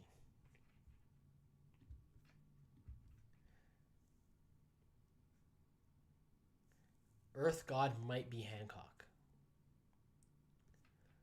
Why Hancock? That's an interesting theory. Why Hancock heavenly weight? I want to hear that one. 11 out of 10. 1085 was a 10 out of 10. John Phillips says 1086 was a 500 out of 10. I agree. 1085. Okay, the first half of 1085 was like just as hype as this one. No, even that's a lie. This is like twice as good as 1085, and I'm so glad I read them back to back. But this was expected because we knew this was going to be the last chapter before the break. So we all knew this was going to be a banger. Even before I read 1085, I already knew 1086 was going to be before the month-long break. So I knew it's like whatever happens in 1085, 1086 has to be even better. Every One Piece chapter is better than other shonen. 100% agree. 10, 1086, 500 out of 10, 20 out of 10. Can he just admit how crazy it is that Garling can pass judgment and kill celestial dragons? He was a king who gained the status of supreme commander. This implies how important God Valley was. But wasn't God Valley that where all the royals were before before Mary Joa? What does it say about him exactly? The judge was the former king of the judge was the former king of the land known as God Valley. That's like the king of Mary Joa, if you think about it. Because they said rocks went to God Valley because that's where the celestial dragons used to reside. So if this dude was the king of the island where celestial dragons resided, then he was never a normal celestial dragon to begin with. So he would always be able to cast judgment on these guys. He currently serves as the supreme commander of God's Knights. His name is Saint Figurland Garling. The man he sentenced to execution, none other than the one who chose to defend fishermen, Saint Don Quixote Mosgard. A man who can even judge the celestial dragons. Anyone who protects scum is lower than the scum they protect.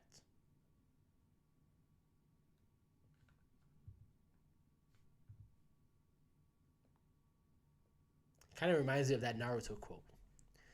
Where was it? What did Kakashi say to them at the end of the bell lesson? He's like, anyone that breaks the rules of their mission, anyone that like goes against their mission is scum, but anyone who betrays their friends or leaves their friends for dead is even worse than scum. Something along those lines. I think the order for characters goes Luffy, Sun, then the Gorosei and Imu, Mercury and Saturn. Then the ancient weapons. Oh, Mercury through Saturn. Oh, because you think Imu is Earth. So you think Imu is right in the middle of them. So then you have Mercury, Venus, Imu, Mars, Jupiter, and Saturn. I think Imu is the moon. Mercury through Saturn. Then the ancient weapons. Uranus. Oh my god. You guys are cooking today. I'm like my brain is dead right now. I can't think of anything. Like all of this stuff is going over my head. Uranus, Neptune, and Pluton for Pluto. So we have Mercury, Venus, Mars, Jupiter, Saturn, Uranus. Sorry, no. We have Uranus, we have Pluton, and we have Poseidon. But Poseidon is tied to Neptune. Poseidon is the daughter of King Neptune. So you could just say Neptune. So Pluto, Neptune / Poseidon, Uranus. Saturn, Jupiter, Mars, Venus, Mercury. And then Luffy is the sun god. Imu, I think, is the moon. So what's Earth? And are the gods' knights going to be stars? And would that mean that the ancient weapons... No. Okay, now. I'm not cooking. I'm not cooking. I'm gonna keep that one to myself. Uh, Only thing missing is Earth. But John Phillips is cooking there. You guys are cooking in the chat. You guys are cooking for real. Augustine Oliveira says, "Does this mean King of Celestial Blood become holy knights when their island lost? When the island is lost?"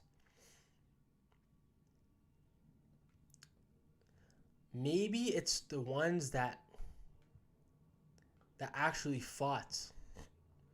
I don't know. Maybe the gods and knights are the celestials that fought and helped protect the celestial dragons, aka the gods. So they were the gods and knights on God Valley, and that's why they became the gods and knights. But it didn't say anything about. It just said Garp and the Marines teamed up with Roger. It didn't say and the celestial dragons. But looking at this guy, I'm like, there's no way this guy didn't fight at God Valley.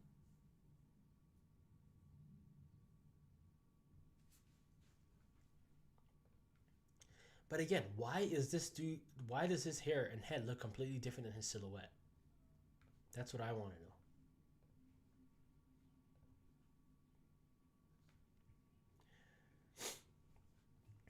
Her fruit is based on Medusa, which she was like an earth god. So it's not. So it's not a stretch for it to be the mythical model Medusa, and Chopper to might be the first god to become the forest god, because in literature a forest god. 333 Volt has a theory on Emu being Kaguya, the moon princess that wants to kidnap a Princess Vivi. Bro, Kaguya is literally the villain, the final villain in Naruto. There's no way Oda is straight up just gonna do Naruto 2.0. There's no way Emu is gonna have any ties to Kaguya.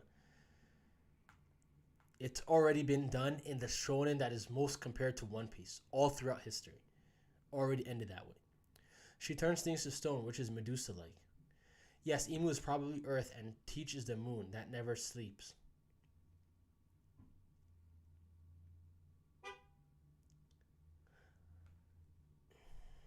I don't know if Teach is the moon, though.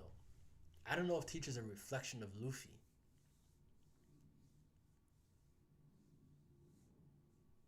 And if Emu is Earth, Emu doesn't really stand out from the rest of them. Emu's just another planet, right?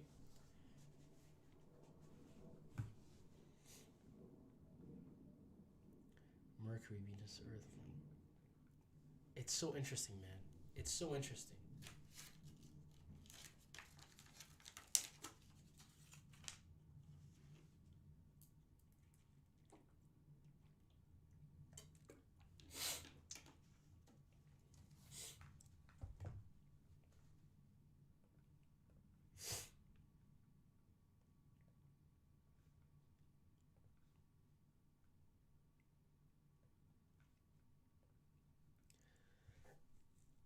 I'm definitely one thing I will say is I'm definitely gonna have to reread both of these chapters again. But hey, I've got 5 weeks to do it. 5 weeks to read both of these chapters. Make some videos, drop some videos for you guys. I know I haven't been as consistent, and I apologize for that. It's just life has been through a lot of unexpected things my way lately. But it'll come back. Don't worry, guys. I don't want to make any more false promises and say, give me a week, give me 2 weeks, and I'll be consistent again. Just know that I'm not intentionally slowing down, and this isn't the normal. This is not like I don't like having only three videos that don't say 1 month ago, say less than 1 month ago. 3 weeks, 2 weeks. That does not feel right with me, and it bothers me big time. And it's gonna be fixed.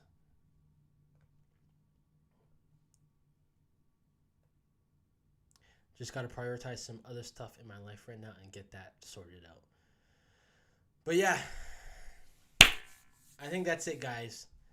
This was a fun one. Monkey D. Luffy 21st says, nah, Emu should be moon. Moon is only visible if the sun shines its light on it. Just how Luffy will expose Emu's existence with his light. Yes. And the moon is there at nighttime and then the sun replaces it at dawn, which I think is why Emu should be the moon, because right now it's night and we're waiting for the dawn. We're waiting for the dawn. We're waiting for the dawn. And what comes at dawn? The sun. And what's Luffy? The sun god. So what would Emu be? The god of the moon god at nighttime.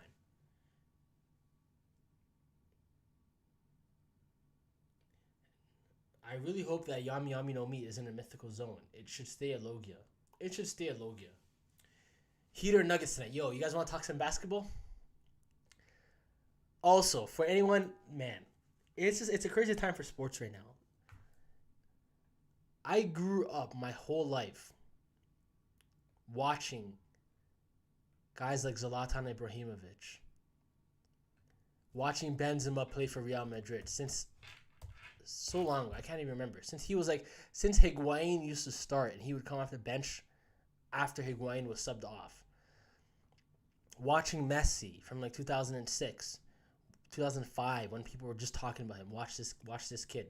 Sharing clips in the back of class with my friends on the phone, showing highlights of Messi. And now seeing all these guys like Benzema leave Madrid, Ibrahimovic retire, Messi seems like he's going to Saudi Arabia. Basically, like, I'm not going to watch him on TV anymore. He's not going to be in Champions League. He's not going to be in one of the 5 big leagues. It's like these guys are all retiring. Benzema's going to Saudi Arabia. So it's almost like they all just retired. Ronaldo. It's like the whole era of what I knew football to be my whole life since the mid-2000s is changing. Like, I remember when it was Ronaldo, Messi, Ibrahimovic, Kaká, Fernando Torres in Liverpool. Those were like the best players in the world everyone was talking about. Ronaldinho, Eto'o, Henry. And now it's a whole new era. It's just to see the last legendary Madrid player leave Madrid. And then now with basketball, Zlatan top 1. Messi going to US to David Beckham. Yeah, they're saying he's going to Inter Miami. I don't think it's true though. I think the rumors are talking about it heavy, especially today. David Beckham's club, yeah, Higuain played there too, but I don't know. It depends how bad do Barca want him and can they afford him. I would like to see him go back to Barca. I don't know. He might go to Inter Miami. He might go to Saudi Arabia. Where, let's be real. At this point, Messi's just going to collect bank. He's just going to get whatever money he can before he retires. Same thing Benzema's going to do. Same thing Ronaldo's going to do. Once you hit your mid-30s, make that last little bit of cash because you'll never be able to make that again in your life. And then leave. But Heat or Nuggets tonight? Okay. I'm assuming most of you guys are more into basketball than football. That's why I didn't want to talk too much about football. He should retire at Barca. The thing about him retiring at Barca is that I think when guys are so beloved by a club and so unique to a club, like Messi, leave while you're on top. For the sake of your legacy, it's better for you to leave while you're on top. That's why even like Ronaldo, it was heartbreaking to see Ronaldo starting on the bench for Manchester United last year. I was like, what the hell's... First of all, he didn't even deserve to start on the bench. Even though he was 37, he was the best player on their team. He was the best player. But even so, just to think that this man, the biggest legend perhaps of the club of Manchester United, in terms of like how many guys won a Ballon d'Or while playing for Man United? Very few guys. He did. To see that was like, nah, just leave. If that's what they think of you, even though I think he was better than that, if that's what they think of you, that you should be on the bench, just leave. And I don't want to see, if Messi goes there now, he's going to be on the bench. Which is why Messi left at the perfect timing. Which is why Benzema left at the perfect timing too now. Even though he just won the Ballon d'Or less than 365 days ago. Last December, he won the Ballon d'Or. So he's technically the best player in the world right now. But you can tell he's slowly going to start getting benched. They're going to prioritize guys like Vinicius, guys like Rodrigo, guys like Camavinga. They're probably going to buy Haaland or Mbappe very soon. So leave while you're on top so that your legacy for that club remains. Rather than like people think about Messi at like 38 playing for Barca coming off the bench. I don't even want to think about that. Yeah, he has a 1.2 billion deal for Saudi. Okay, so hyped for my Heat, baby. Yes, sir. That's the right answer right there. Miami Heat, bro. The biggest underdogs. the lowest scoring team in the NBA this season. But the thing is, I'll be honest. I was rooting for them for the whole playoffs because I'm from Toronto. So if the Raptors are not in the playoffs, because Dwayne Wade was always my favorite player in NBA. So since the 2006 era, because the Raptors sucked, so I had to support an actual team. So I supported Miami Heat. But the thing now is, if we're being realistic, the Denver Nuggets. Okay, so the Denver Nuggets are a far better team, in my opinion. But Miami have experience on them. Miami knows what it's like to be here. They know what it's like to go game for game. They know what it's like to go to game sevens. They know what it's like to go down to the last minutes. So they have all the experience. They know what it's like to flop a 3-0 lead. So they have all this experience. Denver doesn't have this experience. So they have that for them, and they have heart. But Denver is just too good. Originally, I was thinking Denver is going to win in 5. Now I'm just like, if Miami can get it to game 6, they can win. If they can win another game, then I can let myself believe that Miami can actually win the championship this year. Right now, I can't allow myself to think that because they're so inconsistent. One day Duncan Robinson's playing great, the next day he's bricks. One day Strus is great, the next day he's garbage.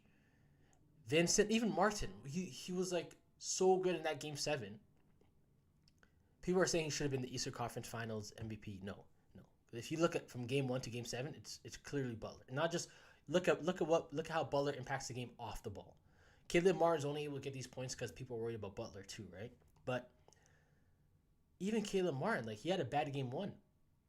So I'm worried. Today, I think Miami can win today because they took one away and now they're coming off momentum of taking one in Denver. So if they win today, things are gonna look really good.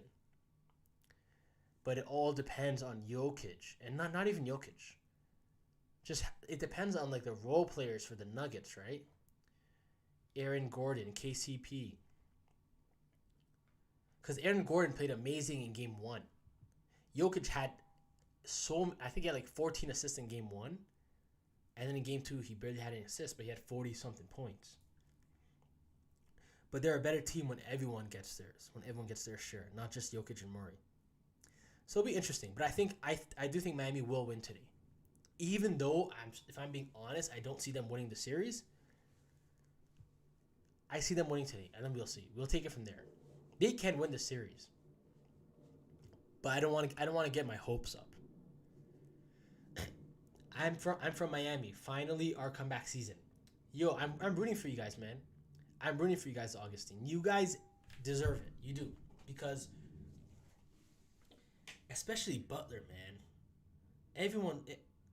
Everyone loves to see a good underdog story and a good, humble dude like Butler win. Because he has heart. Last year, when he missed that shot and they lost in Game 7 in the conference finals to Boston, he called it. He straight up called it. He said, we're going to be in the same position next year and we're going to get the job done. And they did.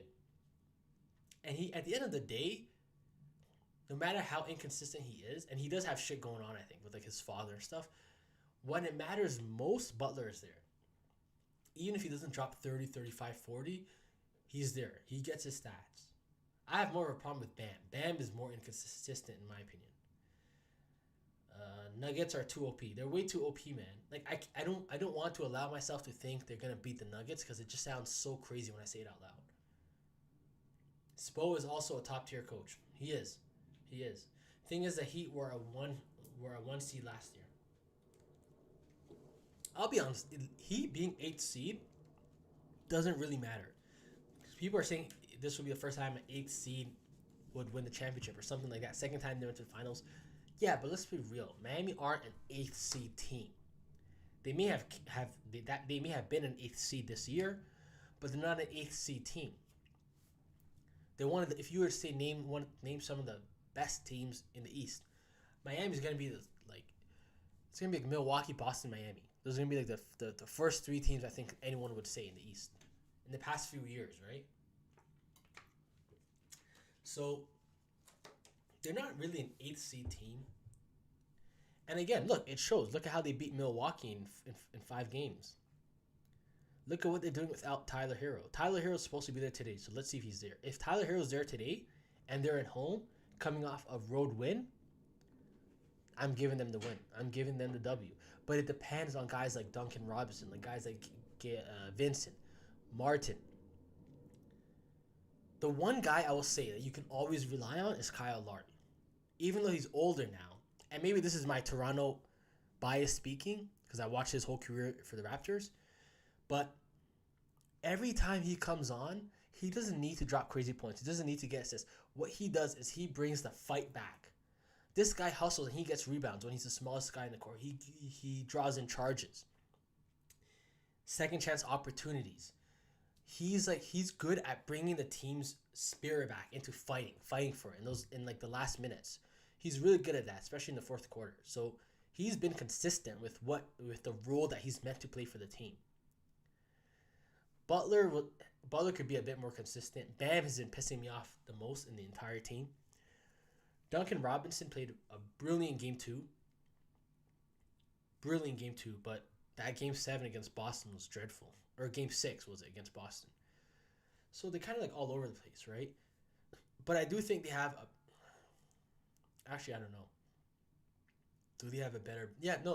Miami do have better role players than Denver. They do, definitely, in my opinion. And that's what it comes down to at the end of the day. Thing is, the Heat were a 1 seed. I low-key think Tyler is going to mess up the offensive flow because he's been out a while. I'll take limited minutes for Tyler. Yeah, put him on. If Spo is smart, he'll put him on limited minutes. See how it... Because the last thing you want to do now is mess up the rhythm that got you here to begin with.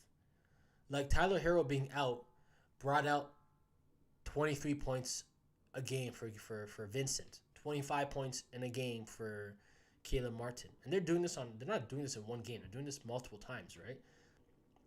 We're able to see stuff like that, and their confidence is growing. So you definitely don't want Tyler Hero to mess that up. But at the same time, he's crucial to the team. So it'll be interesting to see. Champions League Finals later this week. Was it June 10th, right? I think Saturday. I am praying Inter Milan win. Just because I don't like Guardiola and I don't like... I'm not even like hating. I just don't like Guardiola. And I don't like how City destroyed us in the semifinals. But they're most likely going to win. And if they win, it's an absolutely well-deserved Champions League win. For sure. If you can beat Bayern comfortably, the team that comfortably beat PSG... Well, that's not even a flex, to be honest. On paper, yeah, but PSG suck. But Bayern beat them comfortably. They beat Bayern comfortably. We beat Chelsea comfortably, and then they beat us comfortably. They've already proven that as of this year, they're the best team in the world, and Haaland's the best player in the world, in my opinion. Last year, Madrid was the best team in the world, and Benzema was the best player. This year, I think Haaland's the best player, and City's the best team. So, congrats to them if they win. If not, even better. Nah, bro, Pep getting that second treble. Even if he does, man, the man just goes to, like, teams that are already doing great. They're already doing amazing. It's nothing special. From Barcelona, and then he leaves Barca when they start going down. He goes to Bayern when they finally become the best team. And then now City. But anyways, I'm going to end the stream there. It's good to talk to you guys about sports. Maybe next time we'll talk more about sports. But thank you guys for joining. Monkey D. Luffy and Augustine, thank you guys for sticking to the end. Special shout out to you guys. And everyone else that was here. This was an amazing... Oh shit, it's been 2 hours. This was an amazing 2 chapters. And if I'm home, again, I work on the road, right? So I'm gone for weeks at a time from home. A week and a half, 2 weeks. But if I'm home, I'll do some live streams within these 5 weeks. For sure, I'll do a lot of live streams. We could just talk, chill, theories, whatever. Especially because now I don't really have so much time to make videos.